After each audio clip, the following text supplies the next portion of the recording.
Agora na Bradesco Esportes FM, tá na hora do Café Esporte Bola. Bom dia, galera! Está começando mais um Café Esporte Bola. Embarque, desfrute, vem nessa aventura comigo. Fique até às 6 horas da manhã com muitas informações. Antes do sol nascer, o Café Esporte Bola já está raiando, te deixando bem atualizado.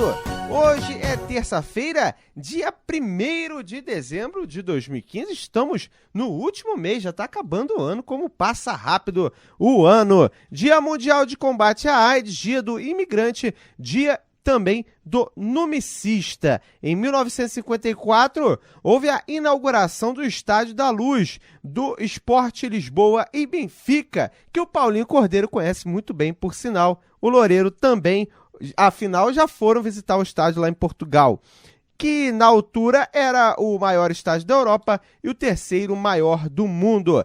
É aniversário de Javier Aguirre, treinador de futebol mexicano. Nascia nesse dia em 64, Salvatore Schillaci, ex-zagueiro italiano. Em 74, Costinha, volante português. Em 82, Diego Cavalieri, goleiro brasileiro. Temos clubes aniversariando também. É aniversário do Cerro de Montevidéu, a equipe que tem a base em Villa del Cerro, na capital uruguaia, fundado em 1922 e joga a primeira divisão profissional do Uruguai. São 93 anos de histórias. É aniversário também do Ferreiras de Portugal, fundado em 1983. O clube completa 32 anos de existência. É do município de Albufeira, distrito de Faro. E também é aniversário do Neópolis de Sergipe, que disputa a segunda divisão do campeonato local, 47 anos de existência. E sem mais delongas, seguimos com muitas informações para você aqui na Rádio do Seu Esporte, a Bradesco Esportes FM. Vamos começar ouvindo o Jorginho, técnico da equipe do Vasco da Gama, que conseguiu 1-0 em cima do Santos, né? O Santos misto num pênalti absurdo, né? Do goleiro Vanderlei em cima do Nenê. Ainda tem gente que fala que não foi pênalti. Se o Nenê não tirar a perna, o goleiro arranca a perna dele fora, né? Pênalti pro Vasco, 1-0 no placar. Jorginho, depois da partida, falou, você vai ouvir agora. Jorginho, boa noite. Boa noite. O que você pode falar, Jorginho, dessa atuação do Vasco? Uma partida difícil que o Vasco conseguiu vencer, ainda segue aí com chances de escapar da Série B. Bem, a gente continua na mesma situação, afunilou mais ainda, apenas um jogo, mas a gente já vem nessa batida já há muito tempo, no sufoco, e agora a gente está muito próximo de concretizar ou não uma situação de que a gente vem percorrendo. Continuo confiante, continuo acreditando, não vou duvidar de que a gente vai alcançar nosso objetivo, não tenha dúvida que a gente depende de outras equipes, mas a gente precisa, em primeiro lugar, fazer a nossa parte em Curitiba, para que a gente pense em alguma coisa melhor. Jorginho, imagino que você tenha doutrinado os jogadores durante esses últimos meses aí a não pensar nos outros resultados que, teoricamente, favoreçam o Vasco, porque me chamou a atenção como todos eles assim, realmente não sabiam o que estava acontecendo no restante da rodada durante a partida de hoje, estavam concentrados apenas no que tinham que fazer. Como é que foi esse processo e você acha que realmente eles responderam à altura nesse sentido? Sim, inclusive no intervalo eu falei para ninguém passar para eles o que estava acontecendo lá, que já me falaram, porque eu não gosto também, não queria saber quando estava lá, porque em primeiro lugar a gente tinha que cumprir o nosso trabalho aqui, vencer o jogo, e aí sim depois ficar naquela coisa de saber quanto que foi lá. E os jogadores entraram sem saber realmente de quanto estava lá. E para a gente continua a nossa batida, no nosso trabalho, falta um jogo, a gente precisa ganhar esse jogo para que a gente tenha esperança e tudo pode acontecer, né? Fé é o que não falta. Jorginho, boa noite. Tudo bem? Boa noite. Ô Jorge, muita gente não acreditava que o Vasco chegasse à última rodada com chance de se livrar do rebaixamento. E graças à campanha, depois que você entrou, o Vasco chega ainda com dificuldade, depende de ganhar, depende de outros resultados, mas chega vivo ainda. Agora, todos lembram o que houve no jogo Curitiba e Fluminense, quando o Curitiba foi rebaixado, né? foi uma guerra muito grande, cenas lamentáveis. Coritiba perdeu muitos mandos de campo depois na Série B. Quer dizer, é complicado jogar no estádio Couto Pereira. Que tipo de jogo você está esperando? O Coritiba, apesar de ter ganho hoje, não está totalmente livre do rebaixamento. Ele precisa, para se garantir, ser independente de nenhum outro resultado, um empate, que não serve para o Vasco. Como você vai orientar a sua equipe para tudo que pode acontecer em Coritiba, a pressão que a torcida vai exercer, o time local? Bem, em primeiro lugar, eu nunca tive problemas em Coritiba, jogando por algumas equipes, trabalhando como treinador, sempre tem muitos descendentes de alemães ali, são pessoas extremamente educadas. Acontece, infelizmente, no meio de 1000 tem um ou outro que pode criar um problema, mas eu acredito que a coisa vai ficar apenas dentro de campo, numa disputa leal de duas grandes equipes do futebol brasileiro. E tudo, como eu falei, tudo pode acontecer. Eu acredito que vai acabar dando a gente Coritiba nesse final de semana que vem. Jorginho, além de jogar bola, lógico que é o que faz a equipe vencer, jogar bem principalmente, você acredita que essa parte mental, a parte psicológica vai ser fundamental na última rodada? Hoje, por exemplo, o Vasco, não os jogadores, mas a torcida provavelmente já sabia o resultado lá, e se acontecesse um gol, já estava tudo perdido. Como controlar essa tensão que a gente percebeu que acontece? E vai afunilando, agora chega na última rodada, aumenta, né? Então, nos últimos 14 jogos, nós tivemos uma derrota. Em qual partida dessas que nós fizemos que a gente tinha que somar ponto? Né? Quando perdemos para o Fluminense, falaram, acabou tudo. Não acabou tudo, continua ainda. Então, meu amigo, é só no apito final de domingo. Eu continuo acreditando, realmente está muito mais difícil, porque não depende só da gente, mas eu acredito em profissionais dignos da sua, em primeiro lugar, da sua hombridade, do seu caráter. Então eu vejo um Corinthians, por exemplo, que vai estar jogando contra um Avaí, querendo bater recorde, que é uma grande equipe, né? Pode ser que venham poupar um ou outro jogador, de repente, por final de temporada, que é mais do que natural, mas eles já demonstraram contra o São Paulo que não existe, e nós vimos hoje aqui, a equipe do Santos, uma equipe praticamente toda formada com jogadores de reserva, a não ser o seu goleiro, mas o quanto foi difícil. Então, acreditamos mesmo que o Corinthians vai fazer uma grande partida e vai conseguir alcançar o seu objetivo. E o Fluminense, eu conheço muitos atletas do Fluminense, em particular tenho uma amizade grande com o Magno, um homem que tem um coração, vamos dizer assim, voltado completamente para Deus, e eu tenho certeza que esses profissionais, de forma nenhuma, vão estar deixando a coisa acontecer, porque são profissionais dignos de sua profissão. Se eles chegaram até aqui na situação que estão, pela luta deles, conseguiram permanecer na primeira, ficar numa situação realmente que estão tranquilos em relação a essa final. Então, eu acredito sinceramente que a gente vai alcançar o nosso objetivo. Jorginho, você tem título mundial enquanto jogador, tem vários títulos na carreira enquanto jogador. A gente pode considerar você, juntamente com seus atletas, evidentemente, que essa talvez seja a sua maior vitória, se conseguir tirar o Vasco desse rebaixamento? Uma delas, não tenha dúvida que uma delas.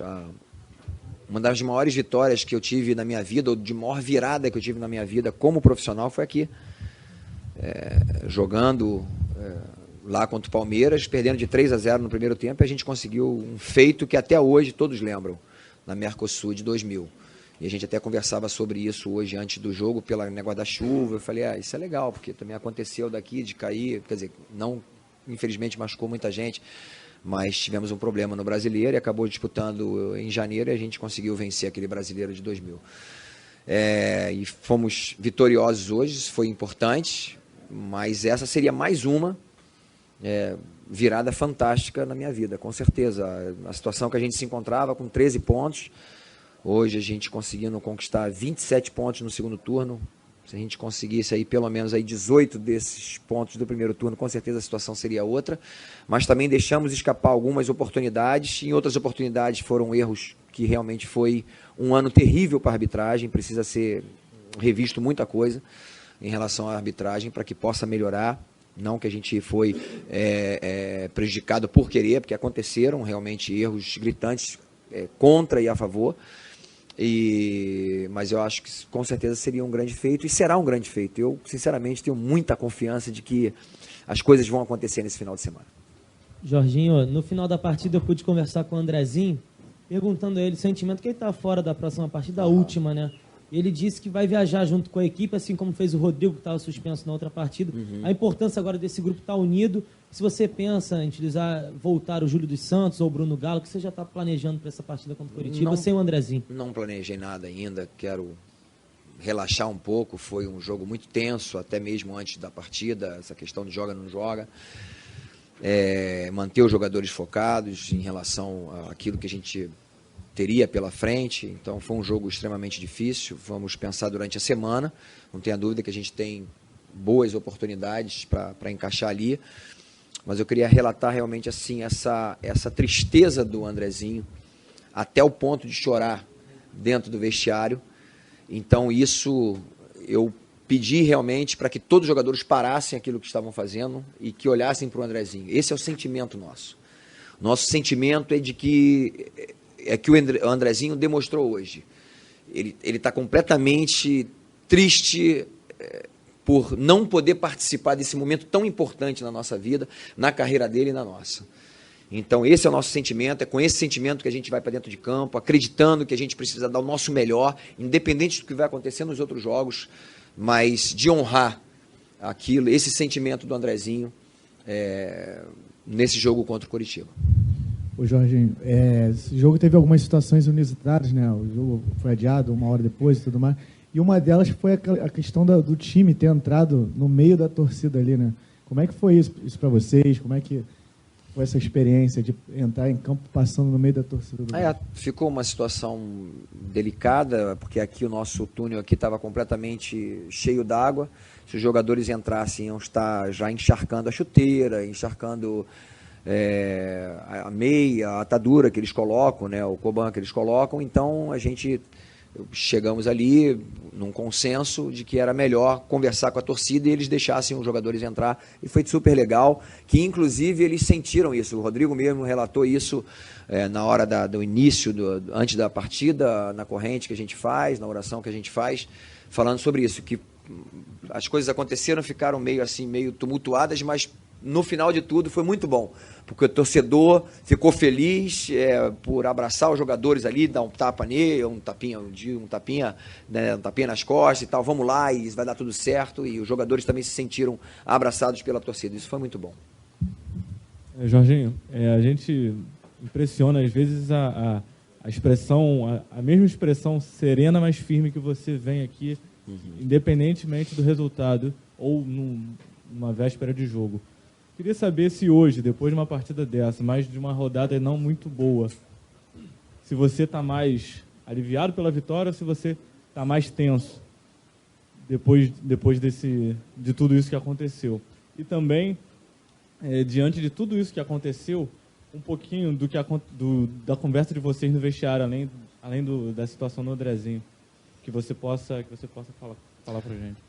Bem, eu não estou tenso, sinceramente. Já consegui dar uma relaxada e agora começar, a partir de agora, a pensar nessa questão, por exemplo, do Andrezinho, né, quem vai substituí-lo. Estou muito confiante de que, porque a gente já teve uma situação extremamente pior do que essa, e a gente está muito próximo de alcançar nosso objetivo.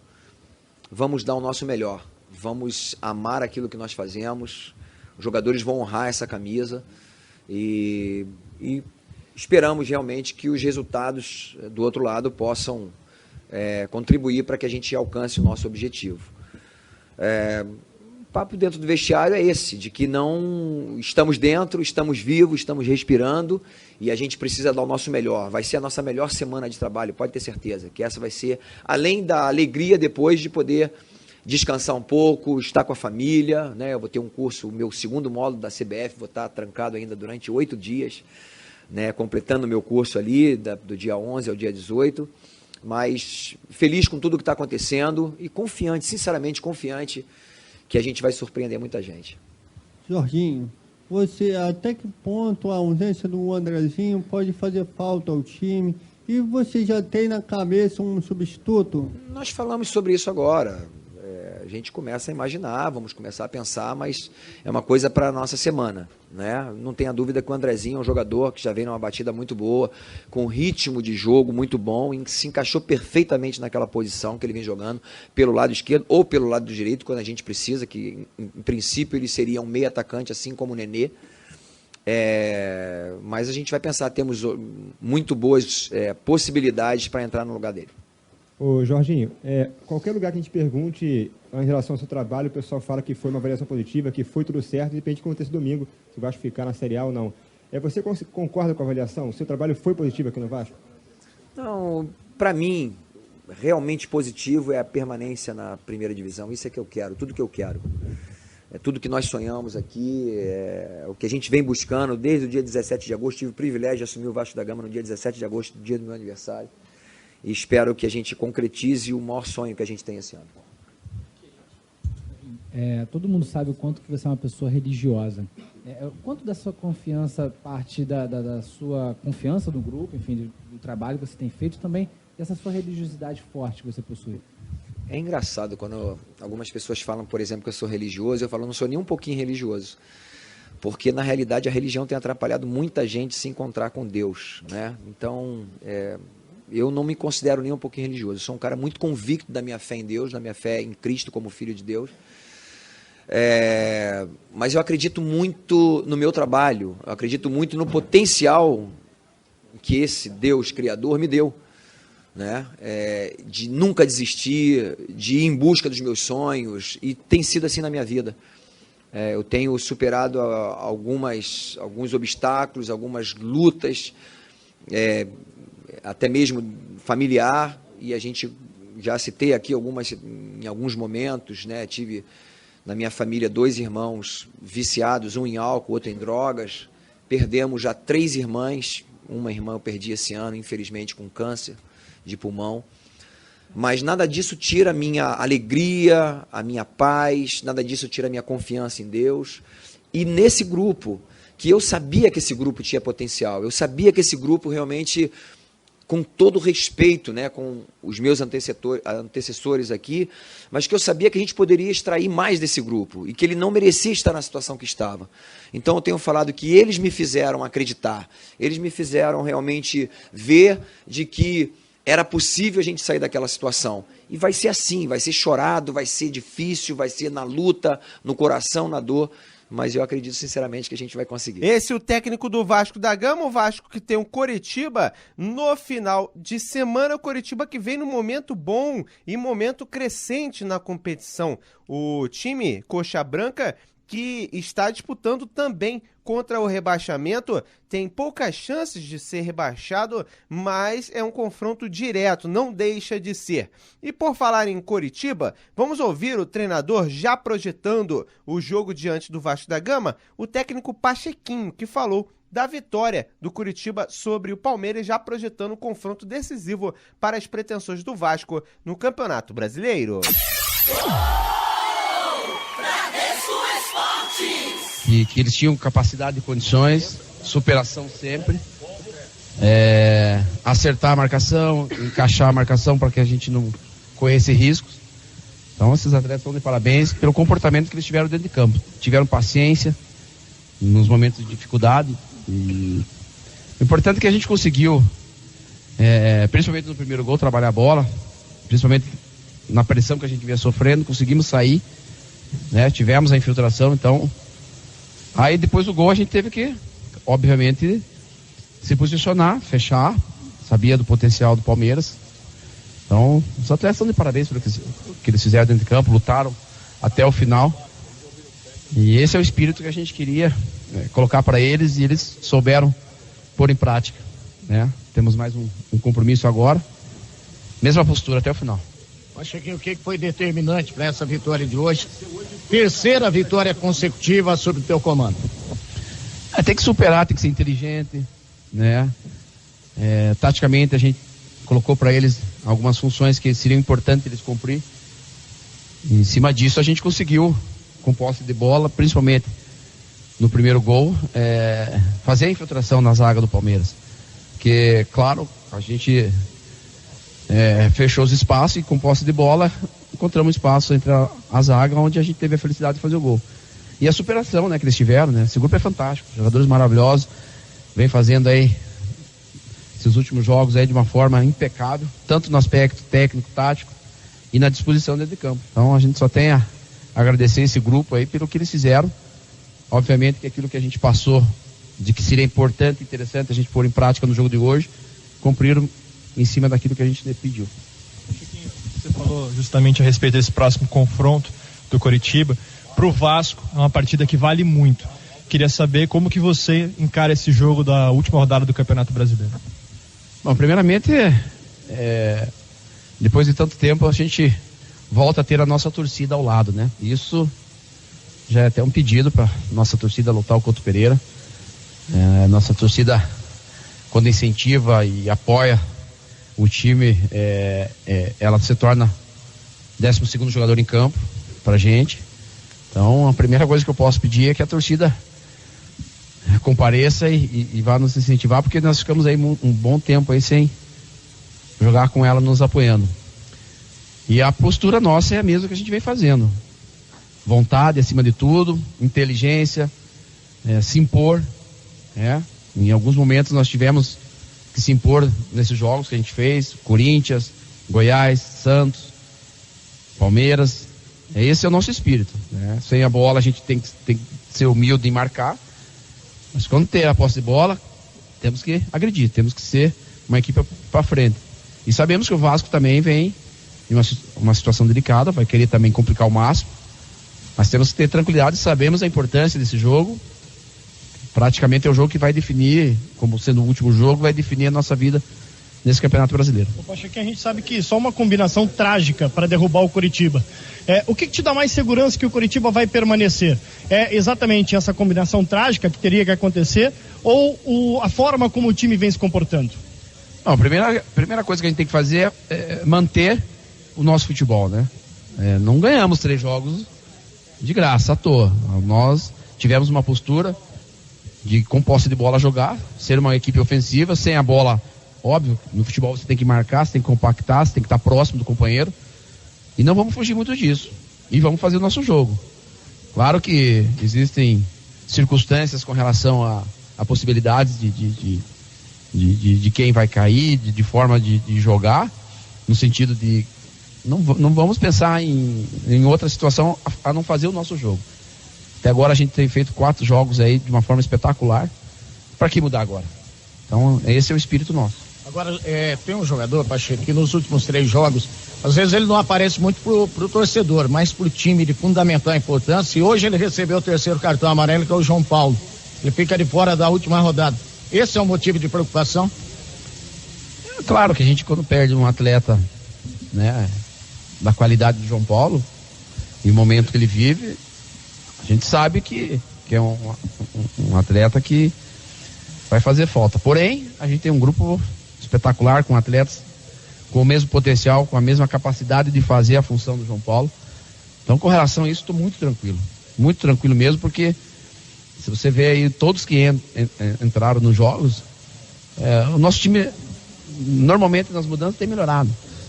Normalmente nas mudanças a gente tem conseguido aumentar o nosso ritmo. E hoje foi mais uma vez. Então, claro que a gente perde um jogador importante, mas dentro do elenco a gente tem no mesmo nível. Isso não vai me preocupar, não. Pachequinho, o estádio Couto Pereira provavelmente vai receber um grande público, né? Até porque é um jogo decisivo. Mas em alguns momentos o time demonstrou um certo nervosismo jogando em casa. É algo que te preocupa ou a forma como o time vem jogando te dá a tranquilidade que mesmo em casa vai conseguir desempenhar um bom jogo? Eu acho que o fator casa ele tem que ser sempre... o apoio da torcida tem que ser sempre a melhor coisa que pode acontecer para os jogadores dentro de campo, né? E a ansiedade, não vejo como ansiedade. Claro que em determinados momentos dos jogos há uma alternância de comportamento. Isso não aconteceu só com o Curitiba. Então, provavelmente o Couto Pereira vai estar lotado, a torcida vai incentivar. E olha, pelo que a gente já vem fazendo nessa competição aí, nesses últimos jogos, a torcida vai estar sempre ao lado dos atletas. Então, não me preocupa isso, pelo contrário. Me preocupa se eles não desempenhar aquilo que a gente vem colocando para eles, né? Mas como eu sei da capacidade desse grupo, não vai ter nenhum problema. O fato de você precisar de um empate só para conseguir ficar na Série A, cria uma tranquilidade maior para trabalhar durante a semana, e como fazer com que essa tranquilidade também não faça com que o Vasco entre com mais vontade do que o Curitiba, por exemplo? Não, tranquilidade eu vou falar para você. Eu só vou ficar tranquilo na hora que acabar e a gente definir a nossa vida no Campeonato Brasileiro. Pode ter certeza que quando eu começar os trabalhos no início da semana, minha cabeça já vai estar voltada para o jogo do Vasco. Independente de circunstâncias, já volto a falar, vamos trabalhar muito forte, né? Vamos tentar fazer de tudo para neutralizar o adversário, que é um adversário muito qualificado, vem numa crescente muito grande aí em vários jogos aí do campeonato. Então a gente tem que estar preocupado, sempre atento, porque apesar de a gente estar quase lá, ainda não terminou. Só para perguntar, tirando até um momento ali no segundo tempo que o Palmeiras tentou uma pressão, por muito tempo do jogo o Wilson praticamente não foi acionado, né? Teve o gol anulado do Alexandre, mas ele ficou bastante tempo só como telespectador dentro do jogo.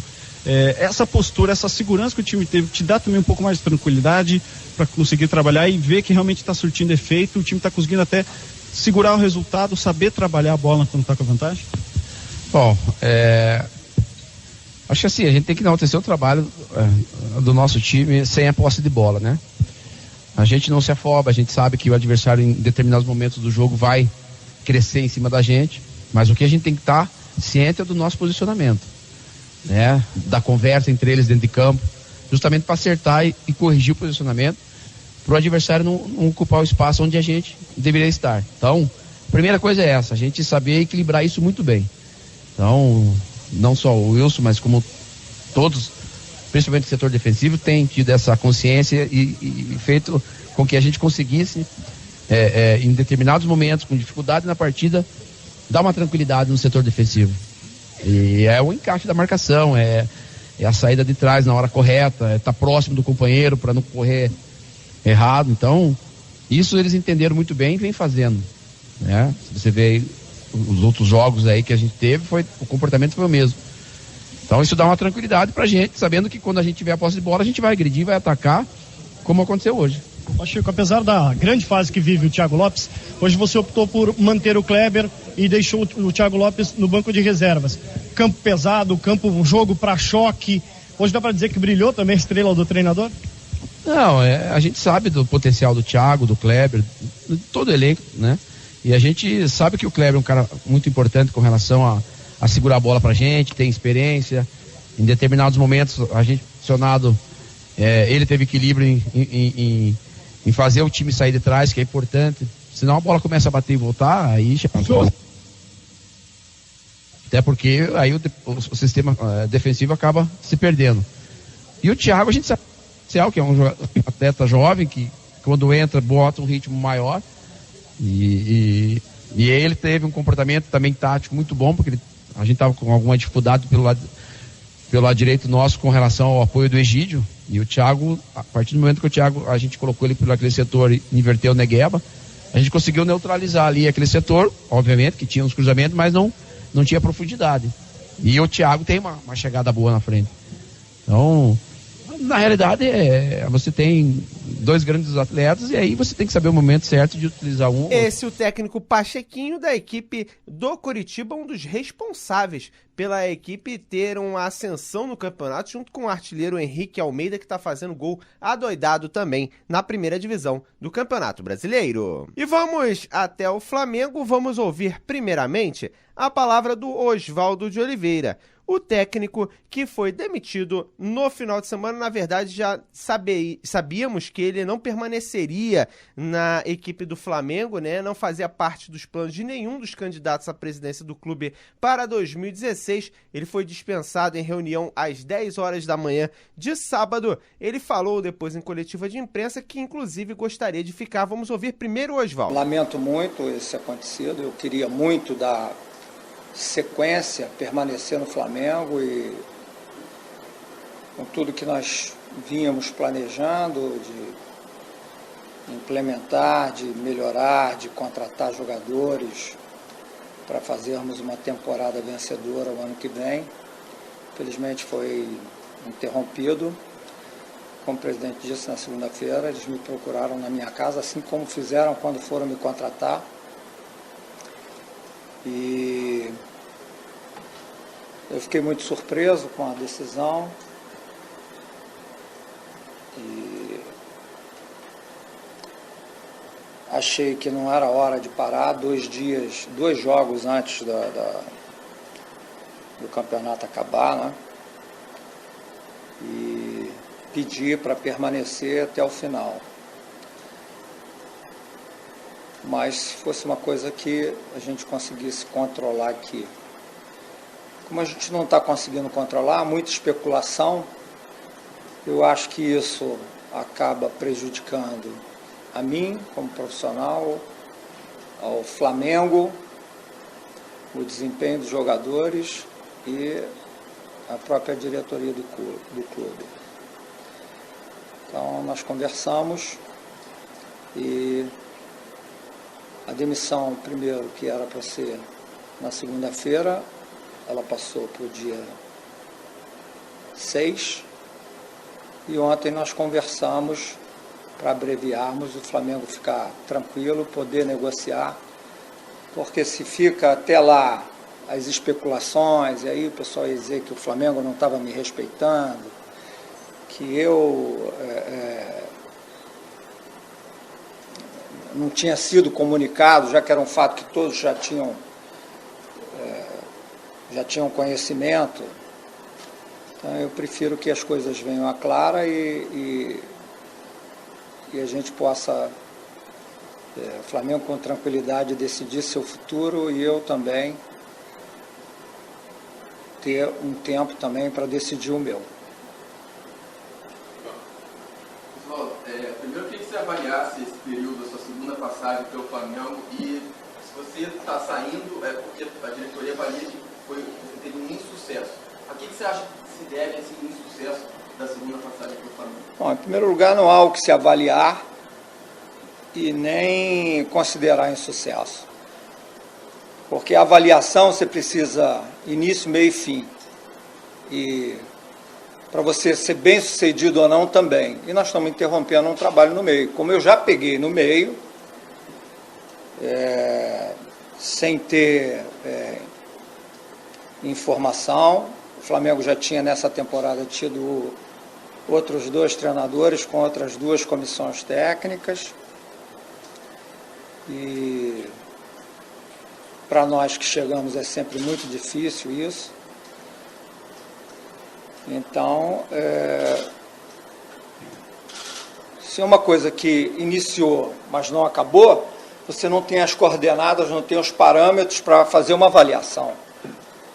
E a mesma coisa o sucesso, porque nós começamos, ganhamos 6 jogos, depois nós perdemos jogos, né? Se você perguntar para mim por que ganhou 6 e perdeu 6, eu não vou saber te dizer. Provavelmente quem está no Flamengo há mais tempo sabe, porque eu tive a possibilidade de ganhar 6 jogos e depois a infelicidade de perder 6. É uma coisa que foge do meu controle, né? Tem pessoas muito mais preparadas, com muito mais conhecimento para fazer esse tipo de avaliação. E as pessoas que me cercam aqui presente, inclusive, sempre me deram muito apoio, sempre consideravam que nosso trabalho ia muito bem, em que pese alguns jogos a gente não tenha conseguido vencer. E isso me fazia acreditar que, claro, que eu daria continuidade o ano que vem. Mas, infelizmente, o Flamengo tem uma gestão mais ampla e outras pessoas avaliaram que eu não deveria seguir e, por isso, o trabalho foi interrompido. Oswaldo, como é que você está se sentindo hoje? Como é que foi essa conversa com os jogadores, essa despedida? Como é que o Oswaldo se sente? Esse momento, para mim, é sempre muito ruim, muito pesado, porque eu trabalho no futebol muito com a emoção, né? O que me trouxe ao futebol foi a emoção, né? E, então, quando há uma ruptura dessas, principalmente quando eu sinto que é um trabalho inacabado, né, começado, mas que precisava completar fases, eu me sinto muito mal, não me sinto bem. Claro, interromper, para mim, é sempre muito doloroso, né, sem ter a oportunidade de continuar, de realmente mostrar isso. A minha experiência me mostra isso. Toda vez que eu tive continuidade, que o meu trabalho permaneceu, durou, sempre foram trabalhos muito bem-sucedidos, sempre. Em todos os clubes que eu passei, tive essa oportunidade. Quando foi interrompido, infelizmente, eu não consegui. Por isso, hoje eu estou triste, porque eu queria continuar, eu acho que eu poderia colaborar muito com essa gestão que o Flamengo vem fazendo, com o planejamento de sanear dívidas. O Flamengo está conseguindo isso. E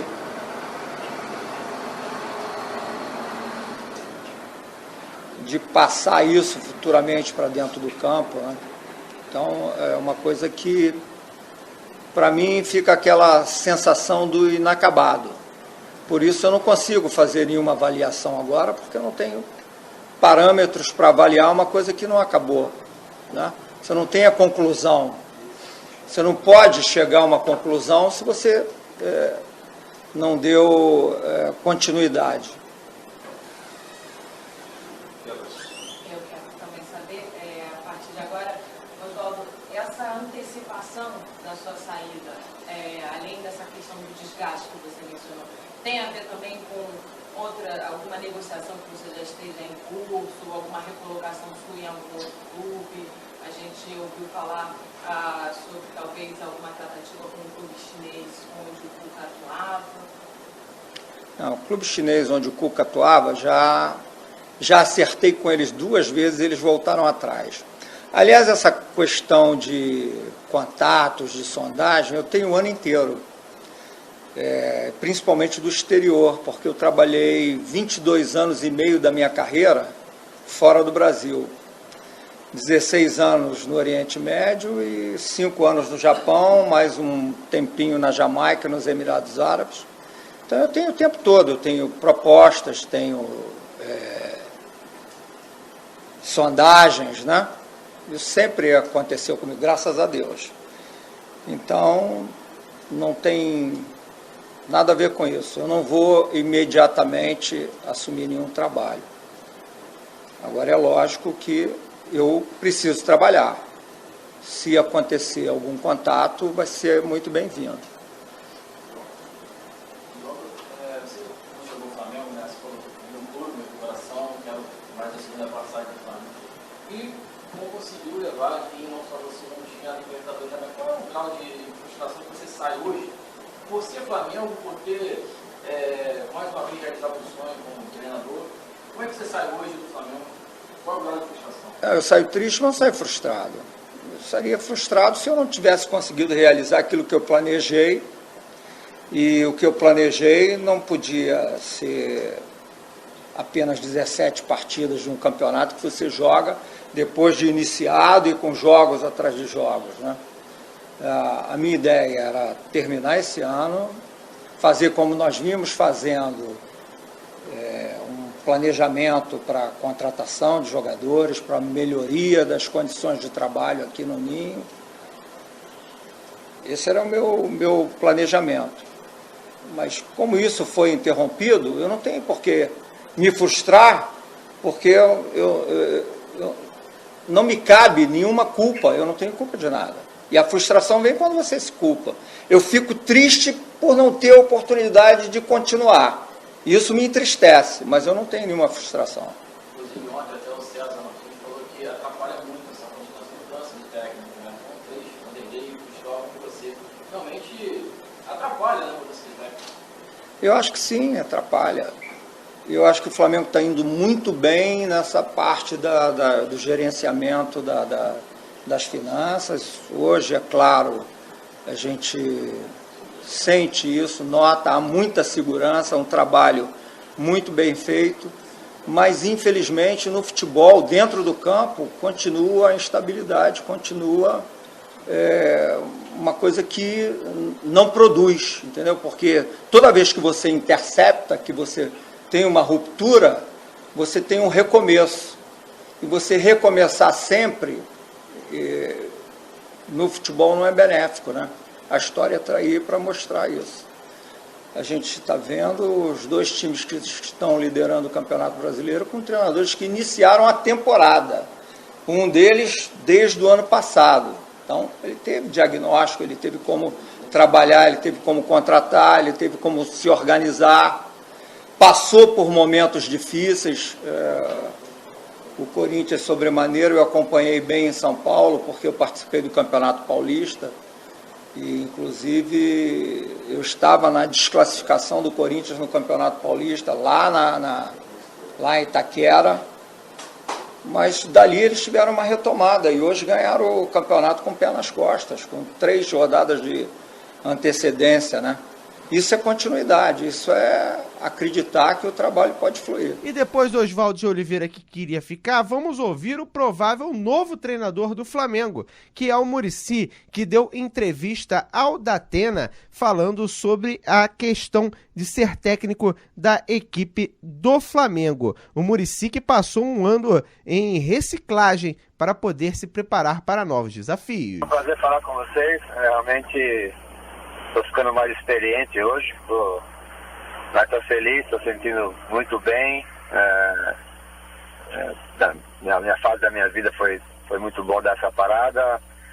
Realmente passei alguns dias lá em Barcelona, muito tempo com o Neymar, convivendo dia a dia com ele nos treinamentos, fora dos treinamentos também, na sua casa ou em restaurantes, almoçando, jantando, e ele continua igual, ou seja, está cada vez melhor, né, como atleta, como homem, e cada vez mais humilde. É impressionante a humildade dele com as pessoas, continua a mesma coisa, não mudou nada. E também estou de acordo com você, ou seja, hoje fácil, ele está entre os 3 melhores do mundo, eu acho que está um pouquinho na frente do Ronaldo, inclusive, eu acho, né? Do Messi ainda não. Saiu aqui, viu, Muricy? Eu acho que saiu aqui. Eu não estou entendendo muito bem, porque está chegando meio truncada a mensagem. Parece que o equipe já divulga que o Neymar vai estar entre os 3. Não sei. Vamos checar direitinho aí os sites internacionais, porque acho que já saiu. Parece que saiu nesse momento aqui. Bom, posso estar enganado. Mas, pelo que eu entendi do equipe, que chegou a mensagem meio truncada. Mas seria muito bacana, né, Muricy, ver pela primeira vez o Neymar disputar o Balão de Ouro, né, o Muricy? Eu acho que sim, porque é um moleque que está construindo sua carreira em cima disso mesmo, vai ser o melhor do mundo, é questão de tempo, porque tem uma preparação para isso, ou seja, agora eu vi mais de perto ainda, ou seja, levou o preparador físico dele aqui do Santos, Ricardo Rosa, o Rafa, que é um fisioterapeuta, porque ele treina um pouco diferente dos demais, ou seja, o Barcelona treina uma vez por dia, lá todos os dias, no seu treinamento, e ele por à tarde, à noite faz o reforço muscular, porque ele está cada vez mais forte, ou seja, já se percebe quando os caras batem nele, ele está caindo menos agora, porque está muito mais forte fisicamente. E é impressionante o que os caras gostam do Neymar, não só pelo futebol dele. Eu acompanhei desde o primeiro dia que ele chegou lá, porque eu estava lá na Espanha. E depois fui os anos seguintes, né? Esses 3 anos eu tenho ido com frequência lá para Barcelona, principalmente por causa do Neymar. Eu acho que o Barcelona, com tudo que tem de legal em Barcelona, o Barcelona é a principal atração turística hoje de Barcelona. Eu arrisco a dizer isso com tranquilidade. Uma cidade linda, que tem Gaudí, tem Sagrada Família, tem Picasso, tem uma série de atrativos, né? Mas o Barcelona hoje acho que é o principal atrativo turístico que tem lá na cidade de Barcelona. E os caras amam o Neymar, principalmente porque ele não é folgado, principalmente porque ele é um moleque fantástico e que joga uma bola, que há muito tempo eu não vejo ninguém jogar. Eu estou arriscado a dizer, eu não quero afirmar com tanta veemência, mas faz muito tempo que eu não vejo alguém jogar essa bola que o Neymar joga. Faz muito tempo. Fazer o que ele está fazendo, eu não vejo alguém fazer há muito tempo. Nem o Messi, se você quiser saber. Há muito tempo que eu não vejo ninguém fazer o que o Neymar está fazendo. É uma coisa assim impressionante como ele desenvolve isso como recurso de jogo. No 4º gol do Messi, ele dá um passo para frente, tipo Garrincha, o cara vai atrás dele e volta, pega a bola, dá no Luis Soares, recebe na frente e bota o Messi na cara do gol.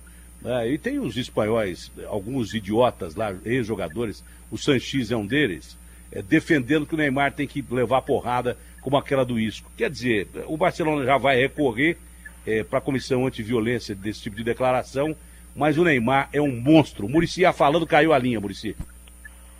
É verdade, né? Tem razão mesmo, é um monstro.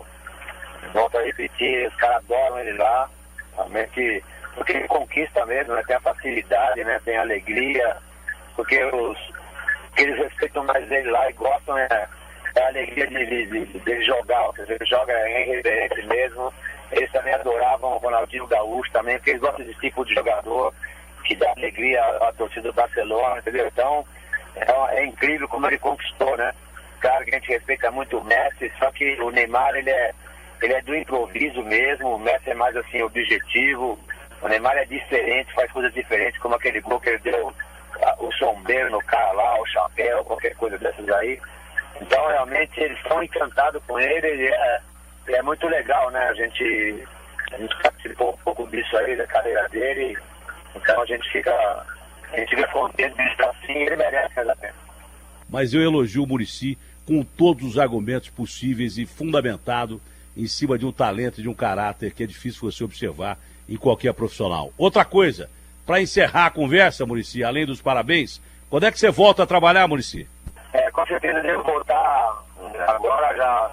Eu estou quase sentado com o time da terça, só que eu não quero, assim, estar falando porque ainda falta um jogo e as pessoas ainda têm que ter cuidado nisso, mas com certeza tive convites importantes, mas pouco a pouco fui escolhendo, ou seja, às vezes por afinidade com as pessoas, tem que ser parceiro, também pelo técnico que estava no lugar, que eu não podia estar me intrometendo. Então essas coisas foram eliminando, fui chegando à conclusão e devo voltar a trabalhar num grande clube, com uma coisa diferente, contrato um pouco longo, também trabalhar junto com a base, uma coisa bem diferente, mais ou menos o que eu aprendi lá em Barcelona. Devo voltar agora, com certeza semana que vem, devo anunciar o time aí. Você já acertou praticamente tudo com o time, pelo que eu senti. Sem querer ferir a ética e respeitando a sua posição, esse time você já trabalhou nele, ô Muricy?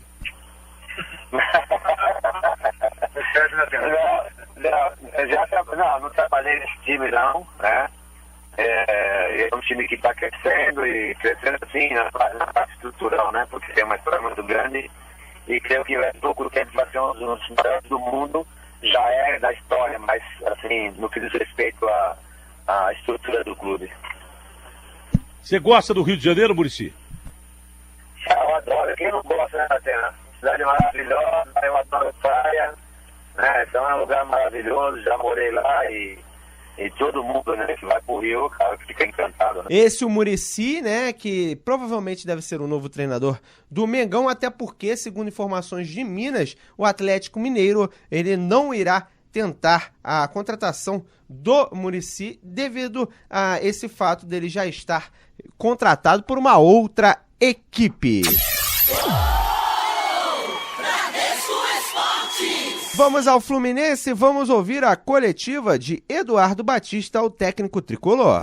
Alguns erros técnicos que nós corrigimos erros táticos, nós corrigimos no vestiário. O lateral direito do Internacional estava entrando muito por ali, a gente estava tendo dificuldade, né? A entrada do Pelé, do Léo, né? Do Léo corrigiu o setor. Mas a gente precisava jogar, né? No primeiro tempo nós nos omitimos de jogar, a bola chegava aos nossos volantes, pouca movimentação, poucas opções para receberem, né? Então faltou essa atitude de movimentar.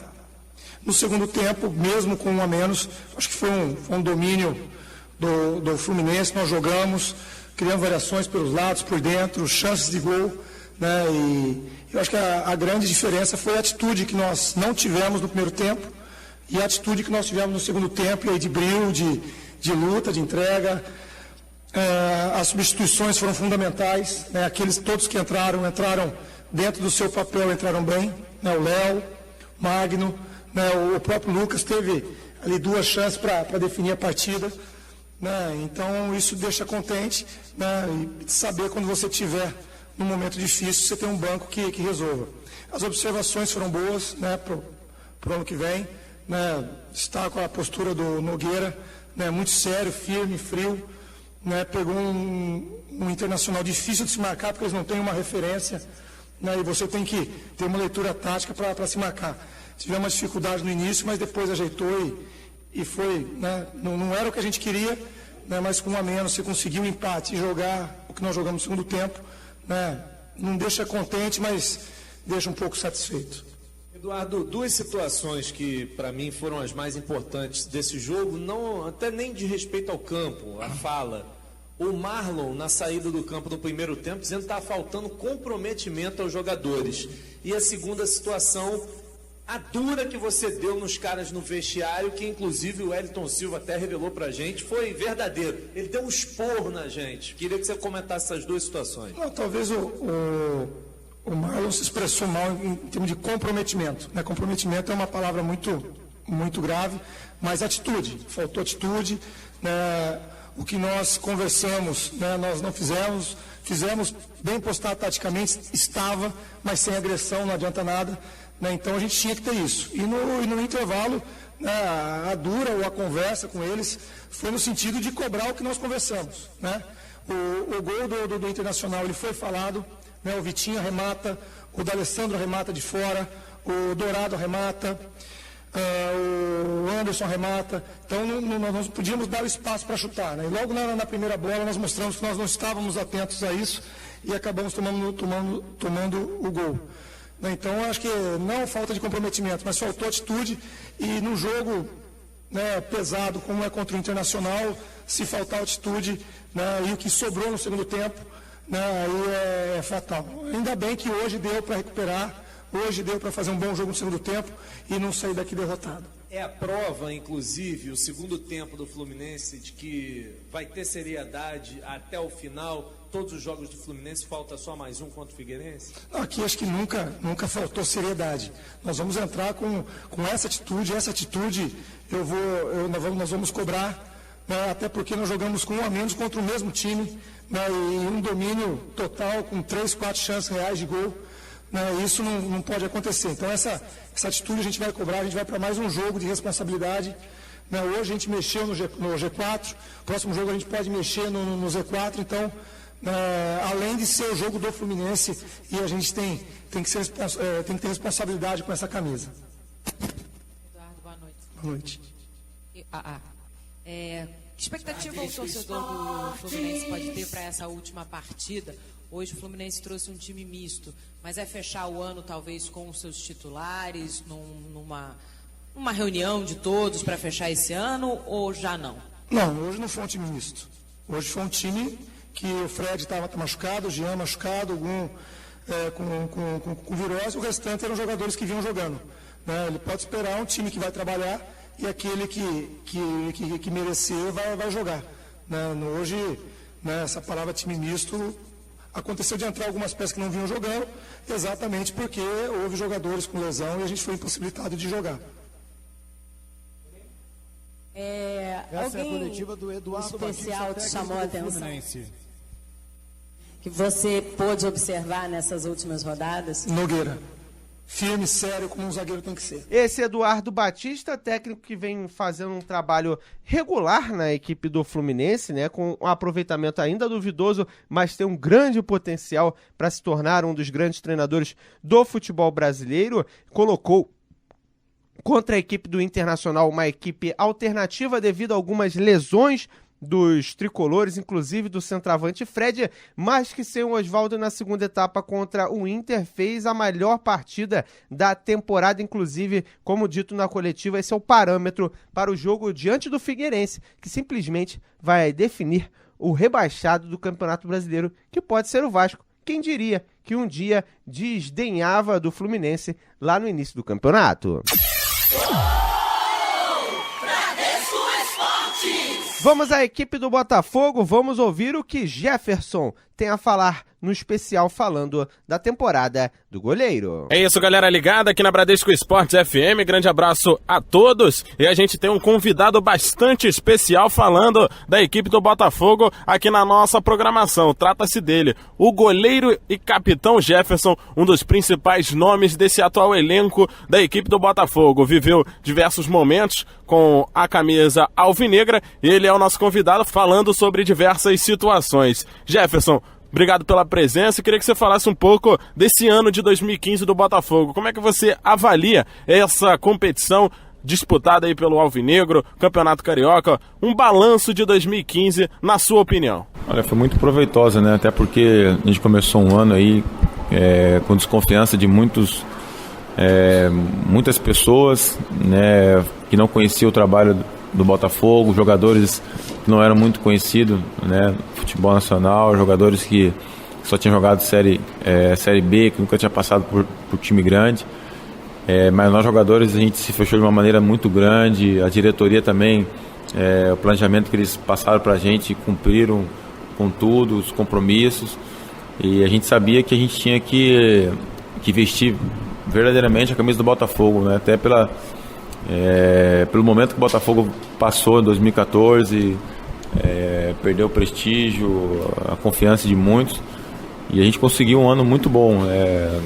O Campeonato Carioca, a gente fez um Campeonato Carioca excelente, onde surpreendeu muita gente, até mesmo depois que a gente saiu, que a gente perdeu o título, os torcedores, poxa, sempre com a gente, as pessoas comentando que a gente fez um ótimo Carioca.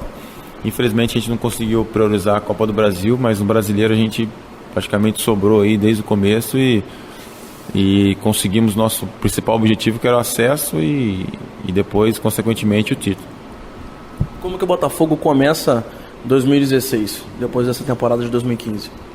Olha, eu acho que é muito difícil da gente poder dizer, né? Até porque praticamente aí 80%, sei lá, dos jogadores que estão aqui não vão ter mais não tem mais contrato, então a gente não sabe quem vai ficar, quem vai vir, né, os jogadores que vão vir. É claro que os jogadores que vierem para o Botafogo vão ser jogadores para vestir verdadeiramente a camisa e brigar por títulos, independente dos jogadores que vierem. Então acho que é cedo a gente dizer o que a gente vai esperar para o Botafogo 2016. Então a gente espera que a diretoria consiga, né, como conseguiu em 2015, formar uma grande equipe para a gente brigar por título. E muitos apontaram, Jefferson, esse título da Série B como não tão importante, aquele caneco que deve ser esquecido no próximo ano. Na sua visão, o que você pode falar sobre essa situação? Quanto foi importante essa conquista para o Botafogo? Olha, é muito grande. Eu acho que quem fala que o título da Série B não tem valor, acho que está menosprezando a competição. E acho que toda a equipe que está jogando a Série B, Série A, Série C, quer ser campeão. Acho que se perguntar pro Vasco, ano passado o Vasco queria ser campeão, né? Quando o Corinthians foi campeão, o Corinthians comemorou, de maneira nenhuma o Corinthians foi campeão, virou as costas e não, comemorou. Então, com o Botafogo não foi diferente. A gente comemorou, é um título nacional que todos os jogadores ficaram super felizes, fizemos questão de tirar foto, deixar registrado. Eu fiz questão de falar para os jogadores antes da partida do ABC que eu tinha a oportunidade de jogar aqui em 2003. A gente subiu com o Botafogo, mas quem foi campeão foi o Palmeiras. Em nenhum momento eu vi a foto do Botafogo em Caio Martins, General Severiano, porque segundo colocado não tem foto, só de campeão que tem foto. Então, para ficar na história tem que ser campeão. Então, graças a Deus, conseguimos ser campeão e deixar o nosso nome na história do Botafogo. Agora, falando especificamente de você, como que foi a sua temporada? Como é que você avalia esse seu ano de 2015 com todas essas atuações pelo Botafogo e também pela seleção? Olha, foi muito boa. Eu sabia que eu tinha que me concentrar muito esse ano. Foi um ano de, vamos dizer, um contraste, né, de poder estar na Série B e na Série A e na seleção brasileira. Eu particularmente conversei com o meu treinador de goleiro, falei com ele que eu teria que treinar mais ainda, né, este ano, e então consegui manter uma regularidade muito boa, graças a Deus, aqui na Série B e na seleção brasileira também, né? Então eu particularmente saio de cabeça erguida e muito feliz de poder ter ajudado o Botafogo junto com meus companheiros de conseguir o nosso principal objetivo. E já que falamos de seleção também, queria que você falasse um pouco desse seu atual momento dentro do time do técnico Dunga. Esse caso da sua barração, né? O Dunga que optou pelo Alisson nos últimos jogos, isso já ficou para trás? Você já esqueceu essa situação? E agora o que você espera aí para o futuro junto do time do Brasil? Já há muito tempo. É claro que a gente sente o baque na hora, mas isso faz parte do jogador. A gente tem que absorver isso o mais rápido possível. Não tem que se lamentar, tem que respeitar o companheiro que entrou, né? Como eu respeito muito o Alisson, o próprio Cássio que está lá, o próprio treinador também que é o Dunga. A gente tem que trabalhar para poder estar no grupo e aproveitar as oportunidades que aparecer. E você está confiante em permanecer na seleção? Você quer continuar ali brigando pela vaga de titular na equipe? Sem dúvida. Agora, principalmente também voltando à Série A, né? Com mais expectativa. A competição, poxa, agora é todo mundo no mesmo nível, então estou bastante motivado para poder voltar à seleção. Pois é, Jefferson, e sobre essa situação também da barração, o que você tira de experiência que pode te ajudar aí a recuperar a titularidade também, jogar melhor junto da seleção e também, é claro, com a equipe do Botafogo? Olha, a gente é mais forte do que a gente imagina, né? Quando eu fiquei sabendo que eu não ia jogar esse jogo, passa muita coisa na cabeça, tudo que a gente já fez, mas em maneira nenhuma eu murmurei, desrespeitei meu companheiro. Acho que nesse momento que você vê realmente o verdadeiro homem, o profissional. Então eu tinha oportunidade também, na própria pré-eleição, a comissão técnica, né, falar que os jogadores que estão ali são todos importantes, então me senti valorizado naquele momento e amadureci bastante, mas isso faz parte do futebol. Pois é, Jefferson, agora pensando em 2016 com o Botafogo, qual a importância de começar bem esse ano, conquistando títulos? Tem aí o Campeonato Carioca como primeira competição. Quanto é importante começar conquistando um caneco desse nível? Olha, muito importante, né? Acho que até porque agora a gente tem mais tempo de treinamento, né? Normalmente o Carioca começava dia 16 de janeiro, a gente tinha 10 dias para fazer pré-temporada. Hoje não, a gente começa um pouco mais para frente, dá tempo da gente treinar bem e a gente vai entrar para ser campeão, como a gente sempre entrou. Todos os anos a gente está fazendo um grande Carioca, né? É claro que nessa competição aí também a gente já vai formando nosso elenco, nosso plantel, para que a gente possa entrar forte na Copa do Brasil e no Campeonato, né, brasileiro, para a gente já entrar com o time montado. Pois é, Jefferson, a gente vem avaliando também a situação do Vasco da Gama, muito parecida com o Botafogo no ano passado. O que você pode falar disso? O quanto prejudica, né, o futebol carioca essa atual situação do Vasco, com grandes possibilidades de ir para a segunda divisão e trocar aí de lugar com o Botafogo? Olha, eu vou ser sincero, né? Acho que todo carioca acho que está torcendo aí pro Vasco permanecer. Não é bom aí o futebol carioca ter time na Série B, né? Acho que acaba desvalorizando. A gente torce por uma grande estrutura dos 4 times grandes aqui do Rio de Janeiro, valorização, profissionalismo, né, para que possa lotar os estádios novamente, para que todos possam pensar da mesma maneira, todos os 4 times grandes aqui, sabe, pensar junto. Acho que isso, em prol do futebol, isso melhora muito. Então esperamos aí que o Vasco se saia dessa e como a gente falou, né, que sirva de exemplo para todos os clubes aí, para que o profissionalismo possa voltar aí no futebol carioca. Te agradecendo, Jefferson, pela participação aqui na Bradesco Esportes FM. Para a gente encerrar esse nosso papo, queria que você falasse sobre a possível casa do Botafogo no ano que vem. Qual a sua opinião sobre isso em relação ao estádio Newton Santos, possivelmente o estádio da Portuguesa na Ilha do Governador, ou até mesmo o Caio Martins, que ainda não teve recursos suficientes? Queria que você falasse, na sua opinião como jogador, o que representa o estádio para você na próxima temporada. Olha, a gente já praticamente acostumou jogar aqui no Newton Santos, né, diante dos nossos torcedores, mas é claro que o Caio Martins me traz boas recordações, né, 2003, onde a gente acabou subindo ali para a Série A. Jogamos também alguns jogos em 2004. Acho que ali a gente fez praticamente um caldeirão ali, né? Esperamos que possa resolver o mais rápido possível aí. Tem a possibilidade também do campo da ilha ali também, né? Acho que o melhor é arrumar um estádio aqui no Rio de Janeiro para que a gente não venha se deslocar muito, né, durante a competição e ficar meio que sem desgastado, vamos dizer assim. Então esperamos que os 4 clubes, como eu falei, venham se resolver aqui no Rio mesmo.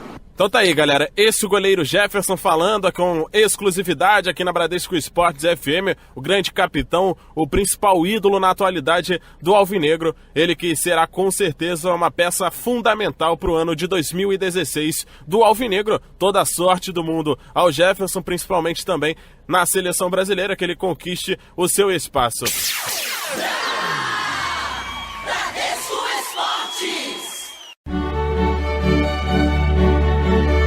O futebol internacional na Bradesco Esportes FM. E tocou a vinhetinha, você já sabe, chegou a hora do futebol internacional comigo, Juan Rodrigues, aqui na Bradesco Esportes FM, a rádio do seu esporte.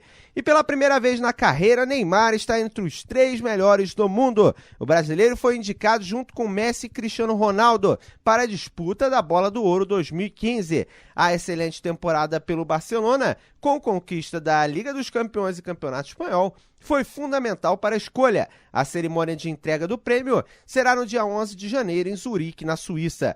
Quem estava cotado para estar na lista era o uruguaio Luis Suárez, que completa com Messi e Neymar o trio MSN no Barcelona.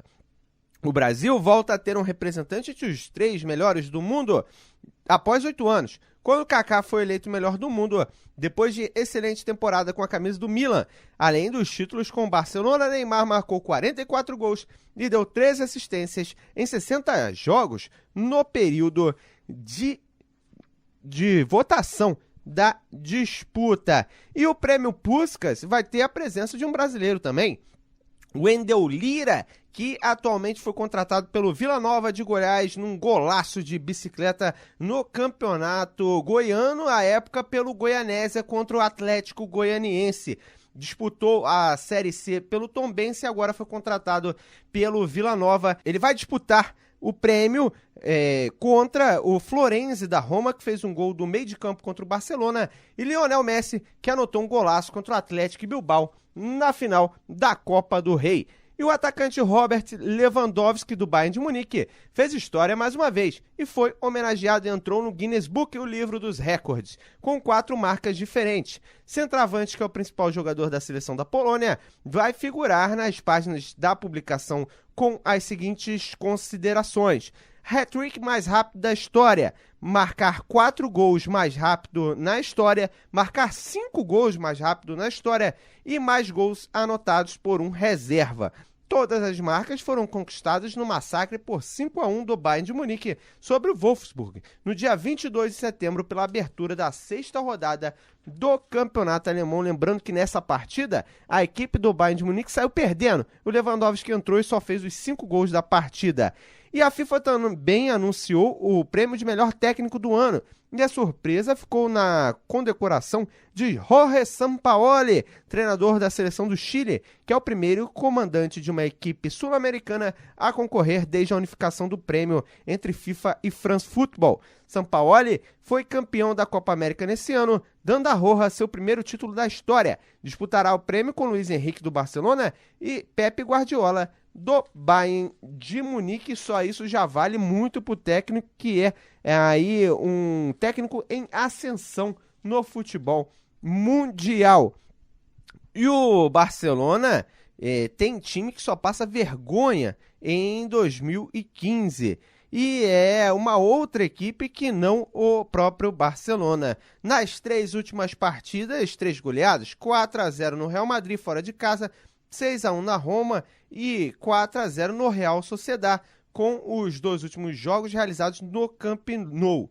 Esse é o time do Barcelona A. Mas no Barcelona B, o time vai mal e pior. A equipe foi rebaixada para a terceira divisão na última temporada e agora está na zona de rebaixamento na antepenúltima posição com 14 pontos conquistados em 14 jogos. O ataque passa muito longe do trio do Barcelona principal, tendo marcado apenas 10 gols.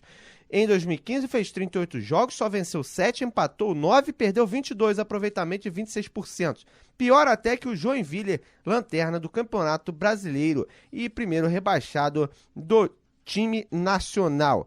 E o Barcelona B na tabela enfrentou equipes desconhecidas como o Pobla Mufumet, o Lleida Esportiu e o L'Hospitalet, além do time B do Espanhol e do Vila Real também. O Barcelona B está muito mal, isso pode significar um futuro não tão promissor para as categorias de base do Barcelona. E para finalizar, a crise diplomática entre Rússia e Turquia pode ter consequências para o futebol. O ministro do Esporte, Vitaly Mutko, anunciou que o governo estuda proibir que as equipes da Premier League local contratem atletas turcos na próxima janela de transferências no fim de ano. Ele disse o seguinte, abre aspas, acho que se alguém tem planos de contratar um jogador turco na próxima janela de transferências durante a pausa de inverno, não terá essa possibilidade. Tenho certeza que os clubes já entenderam a mensagem, completou em declarações à agência R Sports da própria Rússia.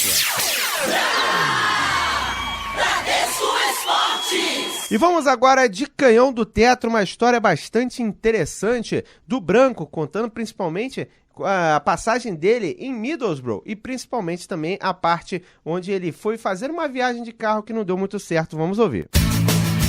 Canhão do Tetra, com Branco. Olha aqui, Brancão, Europa foi o seu ganha-pão maior na carreira, certo?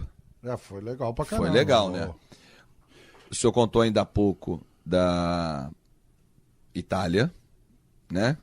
Falando daquela história do gol contra. Mas o senhor tem como característica... Dos gols. Dos gols, é. Mas o senhor tem como característica, e por isso o nome do quadro é Canhão do Tetra, a bomba. Falar em canhão, Soltou muito canhão na Europa? Não, pô, no Porto, em Portugal, foi legal pra caramba. Sabe que eu joguei só 2 anos no Porto, né? Foram 2 anos intensos, né? Fui campeão português. E é legal, Fabinho, que o Porto, o europeu reconhece muito, né? Assim, eles têm uma consideração muito grande por jogadores.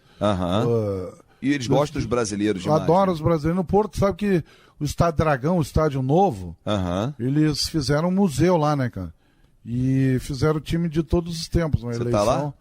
Aí fizeram uma estátua para cada jogador e um tablet do lado que passa a tua história, teus gols, enfim, contando a tua vida dentro do clube, né? E por um acaso, cara, assim, com muito orgulho, eu tenho uma estátua lá, porque foram escolhidos 4 brasileiros. Que beleza. Do time de todos os tempos do... Quem são os outros? Você? A Luiz, o zagueiro, que jogou no Inter Porto Alegre, no Barcelona, jogou comigo no Porto também. O Deco, né, que veio acabar a carreira aqui no Fluminense. Claro. E o Hulk, que tá hoje atuando. Tá no Zenit, da seleção brasileira. É isso aí. Legal, né, porque muitos brasileiros passaram no Porto. Com certeza. Agora, no Porto, e ainda estão, o Elton tá lá, por exemplo, né? Mas no Porto eu fiz muito gol, cara. Fiz gol. Mas de falta? Muito de falta, a maioria de falta, né? E... Estilo aquele de 94? Aquela muito, pancada? Fiz muitos gols. Eu costumo...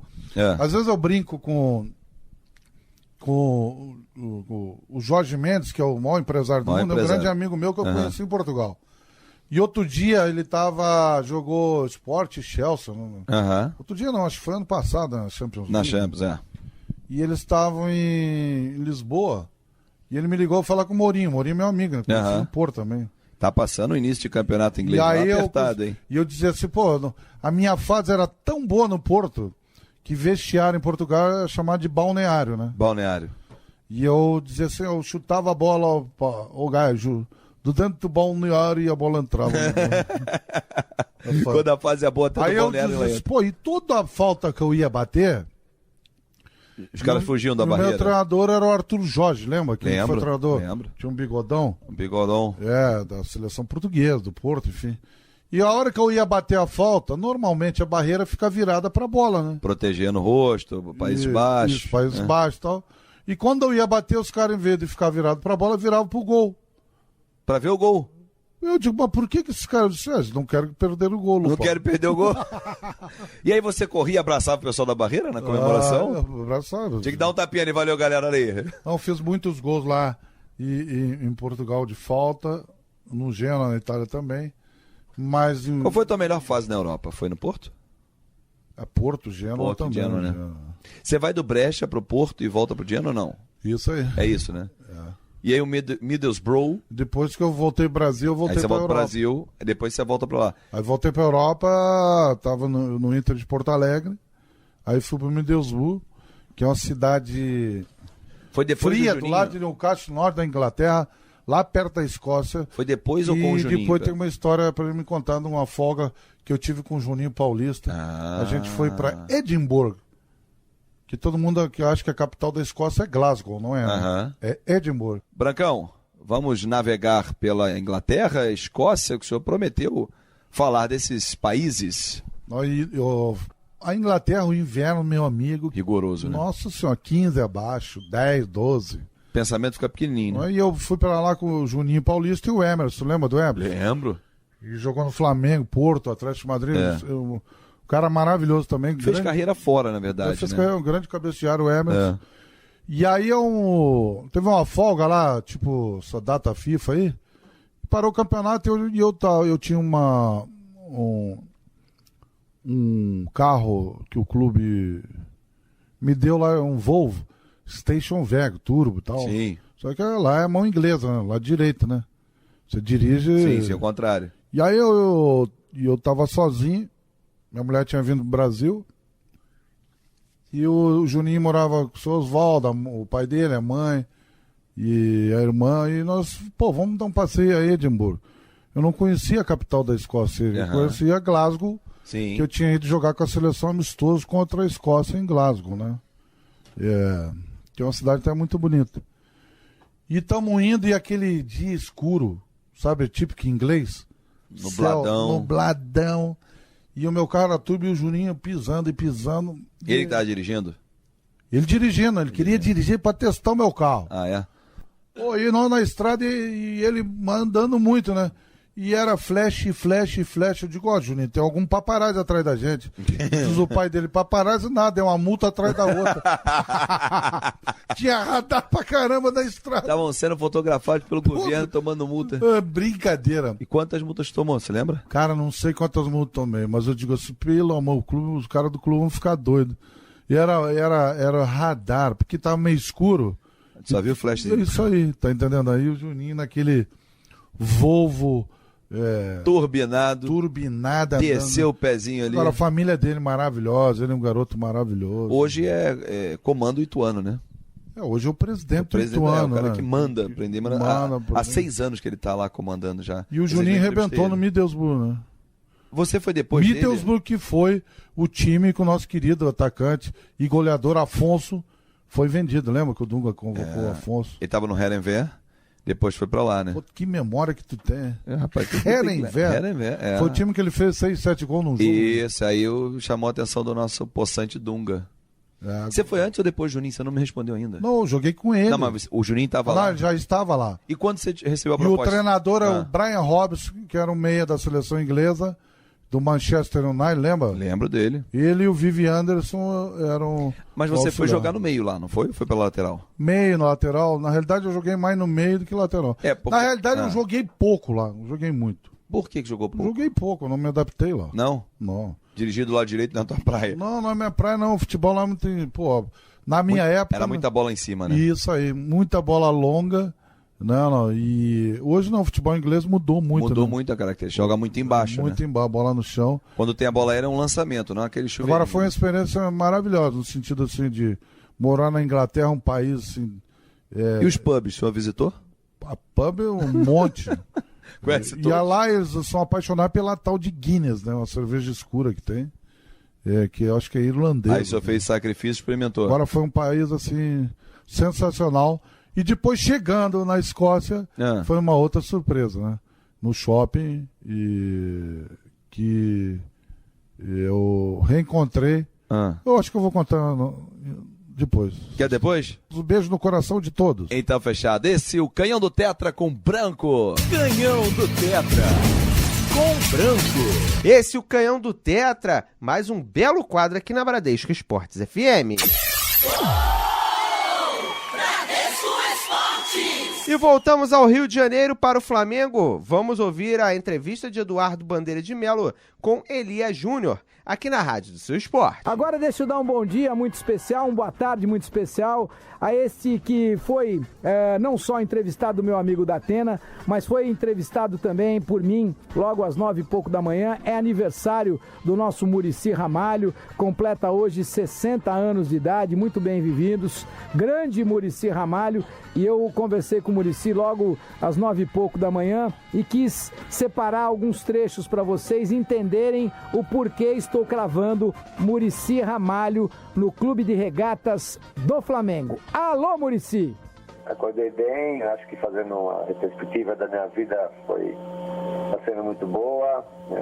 Tudo que eu passei como jogador, depois como treinador, ou seja, fiz o que tem que fazer como obrigação, ou seja, como cidadão e também como profissional, sempre caçando uma linha de uma coisa nossa que acho que é a obrigação de ser correto, de ter amigos como tem até hoje, e a coisa para frente é boa também, porque está surgindo novos projetos aí, estou feliz e estou curtindo bastante esse momento. Um dia importante para você, um dia para celebrar, é um aniversário, e um aniversário que é um turnover, né? É um momento de mudança na sua vida, porque a partir de 2016, depois de um ano diferente, você volta aí a um banco de reservas. Eu acho que talvez naturalmente você tenha dois caminhos, que podem ser o Atlético, pode ser o Flamengo, mas você é um cara que, graças a Deus e pela sua trajetória, tem grandes opções.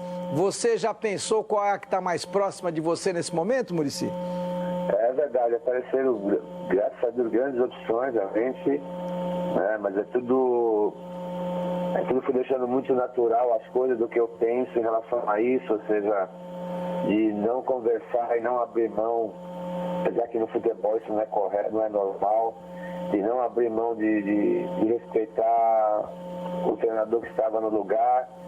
E aí foi aparecendo, tirando as dúvidas do meu caminho, que o que eu olho muito bem é isso, né? Claro que além de você ter ver o que você pode fazer no futuro, mas eu fui deixando isso acontecer naturalmente, no que diz respeito a respeitar realmente as pessoas que estão no lugar. E aí foi clareando as coisas do jeito que eu penso, né? E já está quase definido para onde que eu vou. Claro que faltam detalhes, assim é o futebol, de muitos detalhes, mas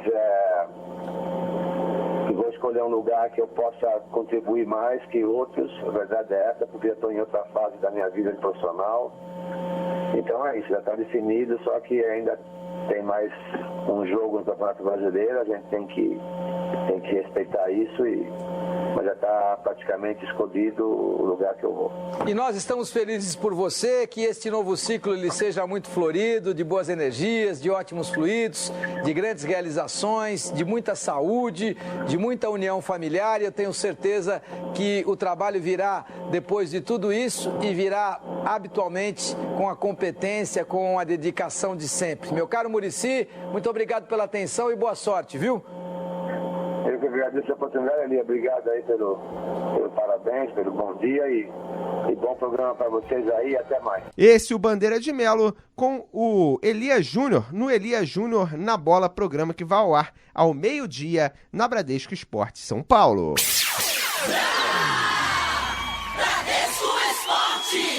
E vamos ouvir agora o trecho da entrevista aí, da coletiva do Jaime de Almeida. Jaime de Almeida, que foi interino na acachapante derrota do Flamengo. Como você recebeu esse time do Oswaldo de Oliveira? Foi um grupo que você não chegou nem a treinar. Como é que estava o clima do time e isso afetou para essa goleada sofrida hoje do Flamengo? Primeira coisa, assim, eu como profissional, como ex-atleta do clube, né, eu estou envergonhado do que aconteceu hoje. Se perder ou ganhar, faz parte do esporte, mas a forma como o Flamengo perdeu não é uma forma digna, né? A gente tem que, infelizmente, realçar isso, não tem como mentir, a forma como nós perdemos, os gols do jeito que nós tomamos. Foi muito triste, foi uma coisa que eu não esperava, porque esse time, bem ou mal, jogando o campeonato inteiro, infelizmente a forma como o time entrou e jogou foi decepcionante, no sentido não é de jogar bem, jogar mal, é a falta de interesse ou a falta de respeito com a camisa de um clube, que no caso aqui é um clube fantástico. Não sou como se diz, garoto propaganda do Flamengo, mas é um clube fantástico, tem que ser respeitado. E a vitória do Atlético, vitória, não é vergonha nenhuma perder do Atlético aqui, mas a forma como nós perdemos hoje realmente foi muito feia. Eu não me lembro da minha vida de profissional ter perdido desse jeito. Então é um dia duro para mim também. Acredito que é duro para a torcida do Flamengo ter visto isso. Eu estou no Flamengo, comecei a jogar no Flamengo com 13 anos, nunca tinha visto. Dessa maneira eu nunca tinha visto. A gente pode pedir desculpa, né? Que eu sou o comandante, fui o comandante, então a responsabilidade cabe em mim. Eu não estou dizendo que a responsabilidade é minha, mas eu estou envergonhado. Agora, fica difícil estimular esse grupo, até por tudo aquilo que a gente viu hoje aqui na Arena da Baixada, visando essa última rodada do Campeonato Brasileiro diante do Palmeiras, de repente colocar a garotada, fazer alguma mudança nesse sentido? Olha, a gente não pode falar sem ter uma conversa, né? Nós temos uma diretoria, né? Tem os projetos para o ano que vem. Assim, a princípio, sem querer dizer com certeza, alguma coisa tem que ser feita, né? E eu acho que nesse momento, depois de hoje, eu acho que de repente a gente pode pensar, é uma ideia que também é interessante, vou ver jogadores dos juniores, aproveitar esse último jogo para começar a ver também, projetar para o ano que vem. Eu acho que a diretoria se percebe que tem que se mudar algumas coisas. Também não é de se trocar tudo, mas tem que se trocar algumas coisas. E esse jogo que já não vale nada, a gente pode se pensar, e eu acredito que seria até interessante fazer algumas modificações para que a gente possa, para o ano que vem, ter uma noção boa até de jogadores que não estão sendo usados, até alguns jogadores que estão subindo do Júnior, fazer uma avaliação no jogo contra o Palmeiras. Jaime, você falou em falta de interesse, foi até a sensação que deu realmente vendo o time do Flamengo hoje. Mas não é esquisito que um jogador profissional que está no Flamengo, um dos maiores clubes do país, se não o maior, tenha falta de interesse para representar o Flamengo? Por que na sua avaliação não aconteceu isso hoje? Eu vou repetindo porque eu sou bem claro, bem tranquilo. Eu também não esperava isso. Em momento de nenhum atleta, jogo nenhum, não interessa que seja, não está valendo nada, não interessa. A gente tem que respeitar primeiro o clube que a gente, né, representa, veste a camisa. Tem que respeitar principalmente uma torcida fantástica. Isso é muito peso, gente. Quer dizer, então, nos faltou isso. Por isso que eu estou muito triste, muito chateado. Eu não escondo, eu participei disso. Então, eu estou muito chateado porque eu fui criado aqui dentro. A forma como eu aprendi o futebol foi aqui dentro do Flamengo.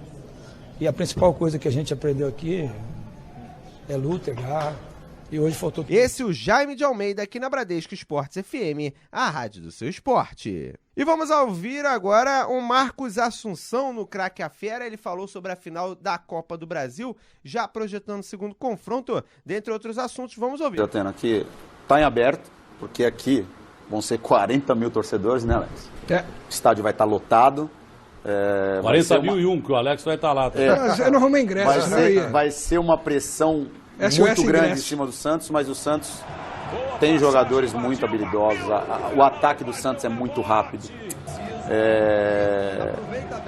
O Santos, como você disse, poderia ter fechado o caixão lá na Vila, não só pelo pênalti, mas teve outras oportunidades de bola rolando que poderia fazer os gols. Mas aqui, diante da torcida, diante do ambiente que vai ser essa final depois de 2012, vai ser muito difícil para o Santos, que tem a vantagem, né? O Palmeiras, o que não pode acontecer com o Palmeiras é querer ir para cima o tempo todo, porque senão, se deixar o Santos jogar com Lucas Lima, com Ricardo, Gabigol, que são jogadores extremamente velozes. São Paulo. Extremamente velozes. São Paulo, do Dorival foi lá para cima do Santos. Exatamente. Então, vai ser um jogo aberto, vai ser um jogo gostoso de assistir, mais emocionante do que ontem. Vai ser o próximo jogo, porque o Palmeiras precisa do resultado e o Santos vai esperar o Palmeiras ir para cima para sair no contra-ataque. E o contra-ataque do Santos é fenomenal porque os jogadores são muito velozes. Eu estava até um mês atrás, eu estava no Criciúma. Estava jogando, só que entrou um novo treinador lá e a filosofia diferente do que a que o Pet estava. Era o Pet treinador. O Pet estava lá. O Pet estava lá, ele que me contratou. Chegou um novo treinador com uma outra filosofia e acabei saindo. Mas foi o que o Branco falou. Nós que fizemos isso durante a vida toda, a gente procura estender o máximo a nossa carreira. Você acha que você tem hoje condição de jogar no Palmeiras, no São Paulo, no Corinthians? Você sente em condição para disputar um jogo em alto nível? Eu sinto em condição de disputar um alto nível. Pena que aqui no Brasil o pensamento é muito diferente dos europeus. Então a gente chega numa certa idade, as pessoas te olham pela idade, não pelo que você é, pelo que você está fisicamente. E eu sou um cara que eu sempre me cuidei. Nunca fui de muita gandaia, de bebida, dessas coisas. Então, eu treino, eu fico na minha casa, eu vou pra academia todo dia. Esse, o Marcos Assunção, um exímio cobrador de falta enquanto esteve no futebol paulista, inclusive foi um dos responsáveis pela conquista do campeonato da Copa do Brasil pela equipe do Palmeiras diante do Coritiba, à época de Marcelo Oliveira. Estamos aqui na Bradesco Esportes FM, a rádio do seu esporte, conversando com Carlos Roberto, ele que é treinador de futebol da equipe do Al-Tay da Arábia Saudita, né? Uma equipe que está tentando dar a volta por cima, afinal já foi de primeira divisão local, mas no momento está disputando a segunda divisão. Como é que está a situação da equipe por aí, Carlos Roberto? É um prazer bater um papo contigo. Boa noite, Juan. Eu digo boa noite porque aqui já é noite, né? Boa noite a você e todos os ouvintes, é uma satisfação grande. Na verdade, eu trabalho aqui, esse time, eu já tinha dirigido esse time há 30 anos atrás, e esse time sempre permaneceu na primeira divisão. E de uns anos para cá, eu acho que não foi bem, caiu, e agora me chamaram aqui para dar uma ajuda, dar um help, e nós estamos aqui, o Mauro Rosa, que é o preparador físico, o Ronaldo Franco, que é o treinador de goleiros, que também já tem experiência aqui no mundo árabe, e a gente tentando levantar esse time. A gente pegou o time em último lugar e agora já estamos no meio da tabela, e a expectativa ainda é de que a gente consiga a classificação. Só sobem 2, é difícil, mas não é impossível.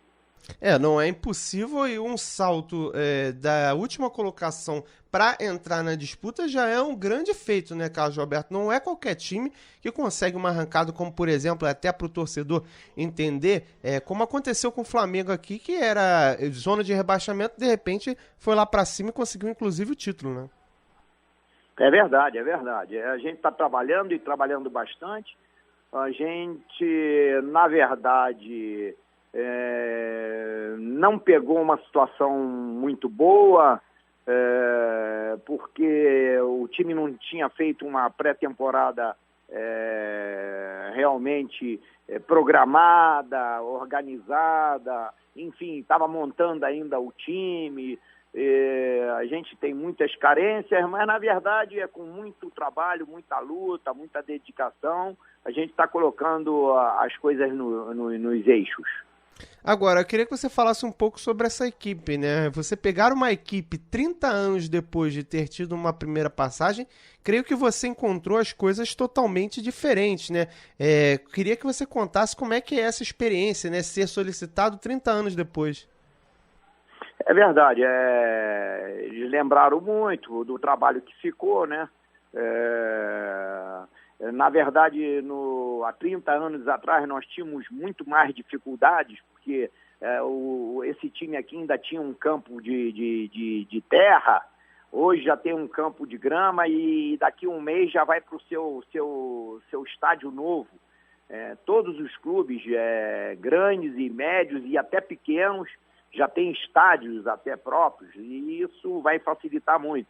Então, eles estão pensando em fazer esse trabalho para esse ano e depois fazer um trabalho com mais profundidade a partir do ano que vem. Inclusive, já me solicitaram até para levar treinadores para as categorias de infantil, de mirim, infantil, juvenil e juniores.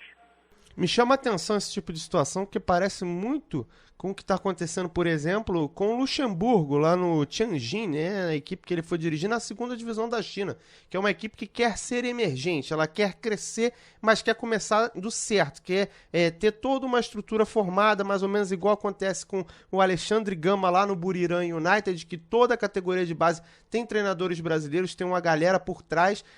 Esse investimento, né, olhando para um todo, ele é muito particular dessa área ali da Ásia, do Oriente Médio, né, que pensa no futuro, né, não pensa só no agora, né, Carlos Roberto? É verdade, é verdade. E eles aqui no Altai Clube, eles têm até essa experiência, que fizeram alguns jogadores na nossa época, há 30 anos atrás, e depois venderam esses jogadores. Então, eles também estão olhando por esse lado, de revelar jogadores, entendeu?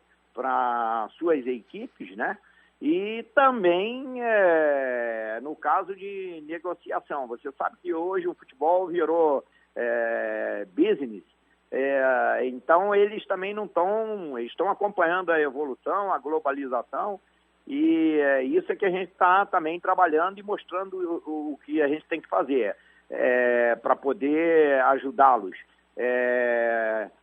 Sugerir isso para eles, de a gente trazer treinadores brasileiros, justamente para a gente fazer uma filosofia dentro do que a gente pensa, dentro do futebol brasileiro, não esse que está sendo jogado agora, que certamente vai mudar. Isso é uma fase que o futebol brasileiro está passando, que é ruim, e por causa dessa fase ruim, nós perdemos muito mercado aqui, não só aqui na Ásia, como em todo mundo, né? Agora está recuperando, o pessoal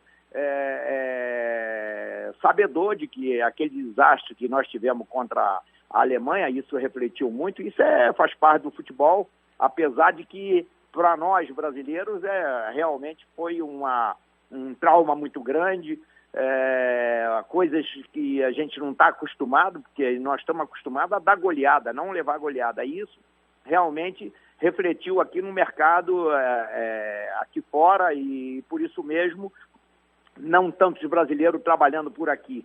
Mas eu acredito e a gente vai dar esse passo inicial para a gente reconquistar o mercado que já foi nosso aqui. É interessante isso, porque eu estive conversando no programa de ontem com o Lucas Talha Preta, que é um zagueiro da equipe do Hamilton, da Escócia, né? Onde só tem ele mais um de brasileiro, e perguntei justamente para ele que se ele indo bem, ele poderia abrir essa porta para outros brasileiros, né? E eu acho que essa história se casa muito bem com o que você está falando agora, porque o sucesso de um representante, de alguns representantes no país, ele podem abrir uma porta, né? Afinal, o brasileiro, ele sabe do riscado. O problema é que alguns maus exemplos destroem todo o resto, né? É verdade, é verdade. E haja vista o futebol aqui no Golfo Pérsico, principalmente na Arábia Saudita, Catar, Emirados Árabes, países que já participaram de Copa do Mundo, sempre quando tiveram sucesso e tiveram essa participação numa competição, a competição maior do futebol, ou seja, a Copa do Mundo, sempre foi com comissões técnicas brasileiras. E isso leva em conta também. A gente, apesar de ter perdido o mercado, eles lembram disso também. E o futebol aqui também caiu em qualidade. E agora está se reerguendo, está aparecendo jogadores jovens, bons, e a gente está vendo um movimento assim de renovação. É interessante pelo seguinte, desde que a Austrália entrou no bloco asiático, inclusive há essa certa reclamação e até uma dose de ciúme por causa disso, né? Os países do Golfo, eles perderam um pouco espaço, né? Não tem tido representantes recentemente em Copas do Mundo e tem que se fazer alguma coisa, né? Para que isso possa voltar e não só pensar em tirar a Austrália do bloco, né? Agora, falando de atletas especificamente, ô Carlos Roberto, me chama a atenção um tipo de questão. se cria um mito aqui, olhando do Brasil, de que o cara que mora no Golfo Pérsico, ele não precisa jogar a bola, ele não precisa jogar, ele joga porque ele quer, porque dinheiro o local tem. É mais ou menos por aí? Já foi assim, agora não. A crise mundial também chegou aqui, apesar de ser um país rico, mas também tem crise. Então, a gente vê muito saudita procurando emprego, a gente já vê gente na rua também pedindo dinheiro, enfim, os problemas mundiais atingiram também os países ricos. E no que diz respeito ao futebol, aqui é um futebol profissional também, então tem profissionais, os sauditas são profissionais, apesar de que ainda estão engatinhando nisso. Então, nós temos, no caso, o treinador, a comissão técnica, tem que realmente educá-los para isso, mas já está bem adiantado. Já foi pior, mas agora está melhorando e por isso mesmo a gente tem esperança de que o futebol volte a crescer aqui justamente por causa da disciplina e da determinação dos jogadores de fazer as coisas certas. Me chama a atenção essa sua afirmação pelo seguinte, né? A Arábia Saudita foi um dos países pioneiros na questão do futebol na localidade, né? Inclusive, sediou uma Copa das Confederações, que tinha outro nome, era o nome do príncipe, inclusive. Esteve em Copas do Mundo, né? Tomou uma super goleada da Alemanha. E me chama a atenção que, como você falou, né? As coisas estão engatinhando. Por que o árabe ele contrata tanto, mas demora o futebol local crescer, o Carlos Roberto? É justamente por isso, pela facilidade que os jovens têm no que diz respeito a ter uma vida boa, ou seja, ter carro, casa, ter uma família que dá o sustento, não precisavam tanto, só que agora já tem muitos jovens que correndo atrás, entendeu? Porque, conforme eu falei antes, a crise também chegou aqui. E por isso mesmo eles estão correndo atrás, estão tentando melhorar, estão tentando melhorar a sua condição de vida e para isso tem que ganhar bem. E por isso mesmo estão treinando mais, estão se dedicando mais. Agora, Carlos Roberto, eu vou te citar uma afirmação que eu tive do Hélio dos Anjos, em entrevista também na nossa programação, que ele falou o seguinte, que até para o técnico brasileiro, ele ser técnico no estrangeiro, na Arábia ou na Europa, ainda mais difícil, pelo seguinte, porque lá se pede a questão da carteira, de você comprovar que você sabe, enquanto aqui no Brasil, às vezes, o futebol fica na mão de qualquer um. Queria que você comentasse esse assunto, né? Afinal, você viveu muito tempo aí no futebol asiático, né? E agora, mais recentemente, na Arábia Saudita. Queria que você comentasse se é realmente isso, né? Aí eles precisam que você prove e se isso é benefício pro próprio brasileiro. Eu acho que o benefício não só para o brasileiro, mas para o futebol em geral. Na verdade, tem muita gente, por exemplo, até jogador que para de jogar e acha que dali ele já dá um pulo assim para ser treinador disso aqui. Eu acho, o jogador para de jogar, ele vai dirigir, ele vai estudar, vai dirigir uma categoria de base ali, um infantil, um mirim, um júnior, e depois ele vai para o profissional. Nós temos essa experiência, nós tivemos uma experiência com Dunga, que foi guindado à condição de treinador a primeira vez que ele entrou como treinador, sem ter dirigido uma única equipe, né? Então, claro que jogou, tem experiência disso, daquilo, mas no fundo estava aprendendo, porque o ex-jogador tem muito conhecimento, mas está tudo embutido, ele precisa organizar aquilo ali.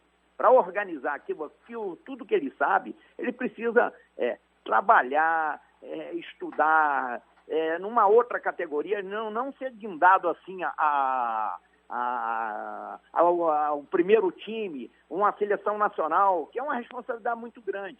Tudo bem, nós já tivemos, antes do Dunga, nós tivemos até o próprio Falcão, quer dizer, Depois nós incorremos no mesmo erro com o Dunga. Teve o Falcão primeiro, já começou na seleção brasileira. Quer dizer, não é bom. Como também não é bom o cara que vai lá e cai no futebol de paraquedas, o cara que nunca chutou uma bola, aí vai ser treinador disso aqui, ou então entra num curso, faz um curso aí, sabe como é que são os cursos, né? Você faz um curso de 10 dias, 15 dias e se torna treinador. Também não, né? Então tem que... o ideal é juntar a experiência de quem jogou, claro, com uma educação esportiva, entendeu? Tendo uma base, entendeu? Para poder chegar e poder transmitir tudo que ele sabe. É interessante esse tipo de questão pelo seguinte, né? Não adianta o cara falar, vai lá e mete uma bola de rosca pro cara cabecear, se na hora do exemplo ele não consegue nem chutar a bola e manda far você, né? É complicado. O exemplo pro treinador, do treinador, na verdade, ele faz com que a galera embarque na onda dele, né? É verdade. E hoje você sabe, se você tiver a gente conheceu vários, não vou citar nomes, pessoas que chegaram ao futebol e se tornaram até grandes treinadores, mas que tiveram uma escola boa. Por exemplo, muita gente que trabalhou com Zagallo, com Chirol, com isso, aquilo, ou com alguns jogadores, e vai pegando todo aquele termo, o termo técnico do futebol, mete de rosca, mete 3 dedos, mete isso, daqui a pouco o cara tá falando aquilo e passando pro jogador aquilo, mas ele não sabe fazer, entendeu? É uma coisa até engraçada. Mas, de qualquer maneira, os jogadores, eles sentem isso. E o que passa mais confiança é o jogador. Na verdade, é a pessoa que vai lá, demonstra conhecimento, experiência, passa confiança, passa o trabalho, tem conhecimento. Não adianta só o cara entender de futebol, o cara tem que entender do sistema, o que é o futebol, do que o jogador precisa, do que o jogador sente, entendeu? Ou seja, trabalhar ali a parte física, a técnica, a tática, tem a parte emocional, psicológica, enfim, é muito complicado. Agora é o tal negócio, fica mais fácil para quem já é do métier. Agora, Carlos Roberto, treinador de futebol que está na Arábia Saudita nesse momento. Vamos falar também de Botafogo, vamos falar de Série B e também um pouco do que você viveu na equipe. Para começar, Carlos Roberto, você foi um meio de campo de muita qualidade, né? Queria que você falasse pra gente como é que era jogar no meio de campo do Glorioso na tua época, antes da gente chegar nesse momento agora. Olha, quando eu fui guindado à condição de titular, eu saí direto da escolinha do Botafogo e fui pro Infanto Juvenil. No Infanto Juvenil fiquei só 2 meses, depois fui pro Juvenil, que não era... O Juvenil era o que hoje é chamado de juniores. E aí do Juvenil já fui lá direto pro profissional. E era em cada posição tinha 2, 3 jogadores que realmente, jogadores fenomenais, malabaristas, jogadores realmente bons. E craques, e não só no Botafogo, mas nas outras equipes também. Então, eu me vi facilitado por isso, por jogar no meio de craques. E aí se você joga no meio de bons você também vai ficar, entendeu? Então, jogando muito tempo ali, tudo, e graças a Deus me firmei, consegui jogar 10 anos ali como titular, depois fui para o Santos também titular, e enfim, sempre me dedicando muito e procurando jogar o futebol que precisa no meio campo, ou seja, com muito afinco, muita pegada, muita técnica, enfim, tinha que ter isso, não adiantava ser só um jogador de pegada, se não tivesse técnica não ia ter, tinha que ter um somatório bom de coisa, ou seja, condição física e condição técnica. E 442 jogos não é para qualquer um, né, Carlos Roberto? E outra coisa, vou te falar uma coisa, 442 jogos só contando o profissional, porque não conta de escolinha, não conta de infanto juvenil, de aspirantes, que joguei algumas partidas, uma meia dúzia só, entendeu? Quer dizer, naquela época a gente não tinha essa contagem, hoje conta até qualquer jogo, de infantil, de juvenil, de seleção de base, você conta isso tudo. Então, naquela época, a gente não tinha essa contagem. É interessante, né? Hoje em dia se conta gol até quando era infantil para virar 1000 gols, né? Deixa só essa colocação por aí. Agora, ô Carlos Roberto, 19 anos você chega à seleção brasileira. Conta pra gente, você estava no melhor momento naquela época? Na verdade, tanto eu como todo o time, né, do Botafogo. E o Botafogo, juntamente com o Santos, formou a base da própria seleção que foi campeã em 1970. Aquilo ali facilitou bem. Cheguei à seleção, depois subi um pouquinho a cabeça, perdi um pouco o foco, o rumo, tive uma contusão que me deu muito trabalho no joelho, e essa contusão até me tirou da Copa do Mundo, que eu não estava num momento bom, e o Zagallo sabia disso, e de lá do próprio México, ele ficava ligando, o Carlos Roberto melhorou do joelho, melhorou, porque você sabe que o Joel Camargo, que era o quarto zagueiro, acabou sendo cortado lá mesmo. Ficou na delegação, mas não ia jogar mais. O Leônidas tinha saído. E aí o Piazza, que era o jogador de meio campo, foi jogar na quarta zaga. E ficou só o Clodoaldo jogando e sem reserva. Mas aí o Zagallo ficava ligando, mas a coisa não aconteceu. Enfim, não aconteceu, não tinha que ser, mas tudo bem. Mas aí depois voltei a jogar mais um jogo na seleção, foram poucos jogos até, né? Mas a quantidade de jogadores para cada posição, a qualidade era muito alta, muito boa, e eram vários jogadores. Você vê que não foram campeões do mundo, um Dirceu Lopes, um Ademir da Guia, um Roberto Dias. Quer dizer, se eu ficar enumerando aqui, aí a gente não tem como dizer de todos os jogadores que deixaram de ser campeões em 1970, justamente por força do grupo que tinha, que era um grupo forte também, mas é questão de chance e de oportunidade. Afinal foram 40 pré-convocados, né? A lista era muito grande. Agora, Carlos Roberto, vamos falar de Botafogo de agora, um Botafogo campeão. Mas para muita gente, esse título é mentiroso, que o Botafogo ele jogou mais com a camisa do que com, por exemplo, a qualidade técnica. É mais ou menos isso que você pensa também? O que você viu desse grupo que disputou a Série B?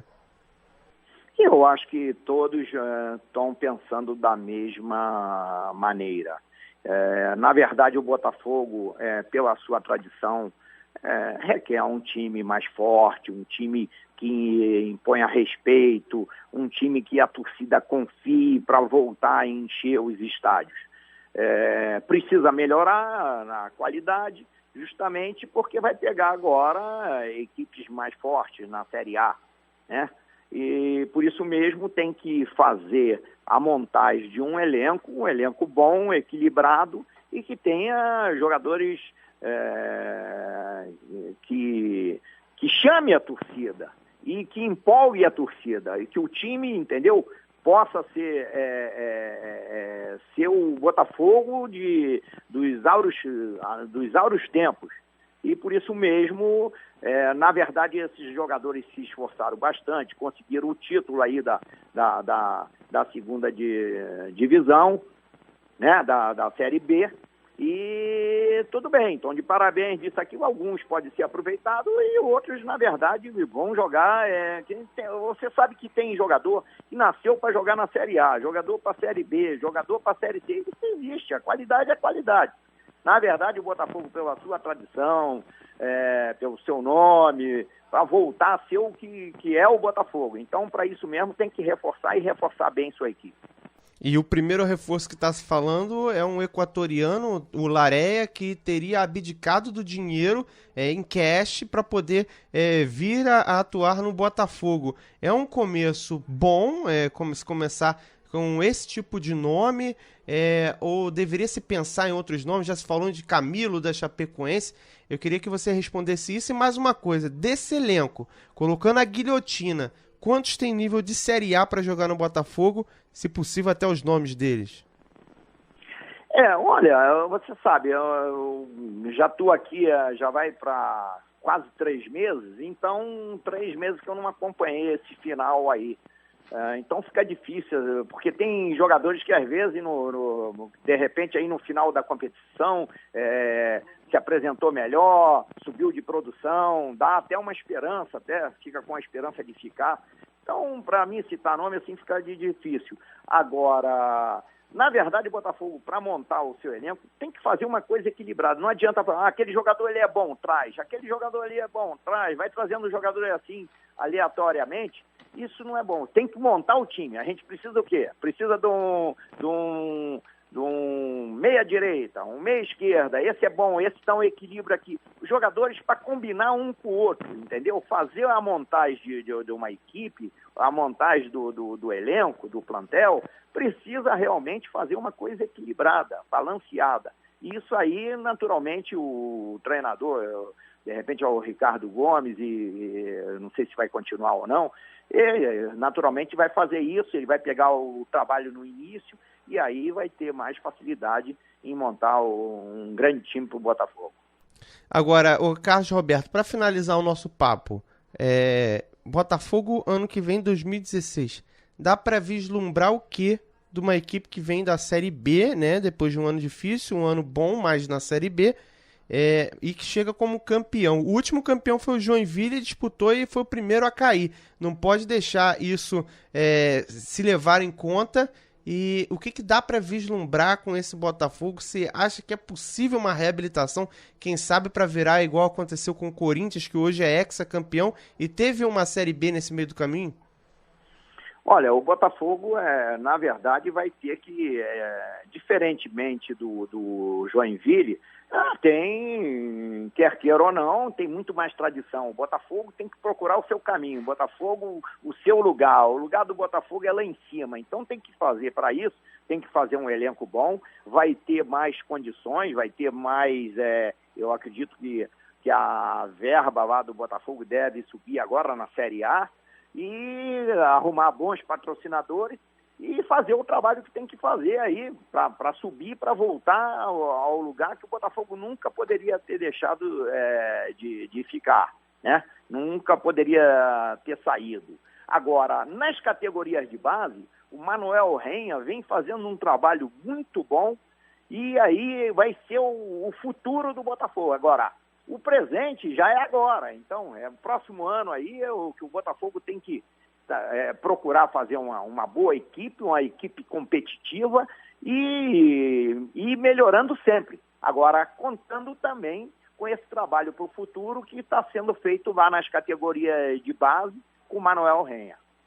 Tá certo. Carlos Roberto, treinador do Altai, da equipe lá da Arábia Saudita. Queria agradecer sua participação aqui na Bradesco Esportes FM. Foi um prazer bater um papo contigo. Prazer foi meu, Juan. Um abraço a todos aí, desportistas da Bradesco Esportes. E esse aí é Carlos Roberto, técnico de futebol do Altai, da Arábia Saudita, ele que jogou no Botafogo na base, falando também de Fogão, muita história para contar, principalmente sobre a reestruturação lá e também sobre essa arrancada que está fazendo como treinador. Bradesco Esportes. Valeu, galera, muito obrigado pela sua audiência em 91.1 na Bradesco Esportes do Rio de Janeiro, 94.1 na Bradesco Esportes São Paulo. Obrigado pela sua companhia nessas 2 horas de muito conteúdo para você na Rádio Seu Esporte, a Bradesco Esportes FM. Tivemos a presença do Paulinho Cordeiro na mesa de áudio junto com o meu amigo Sérgio Loureiro, mais uma vez, deixando o friozinho de Petrópolis e a chuva, né? Amanhã chuvosa aqui e ele estando presente aqui na Rádio do Seu Esporte, apesar do frio que está aqui, inclusive, também nos estúdios da rádio na Álvaro Ramos 350, no Rio de Janeiro. Valeu, galera, muito obrigado pela sua audiência. Amanhã tem muito mais informações para vocês. Fui! Bradesco Esportes.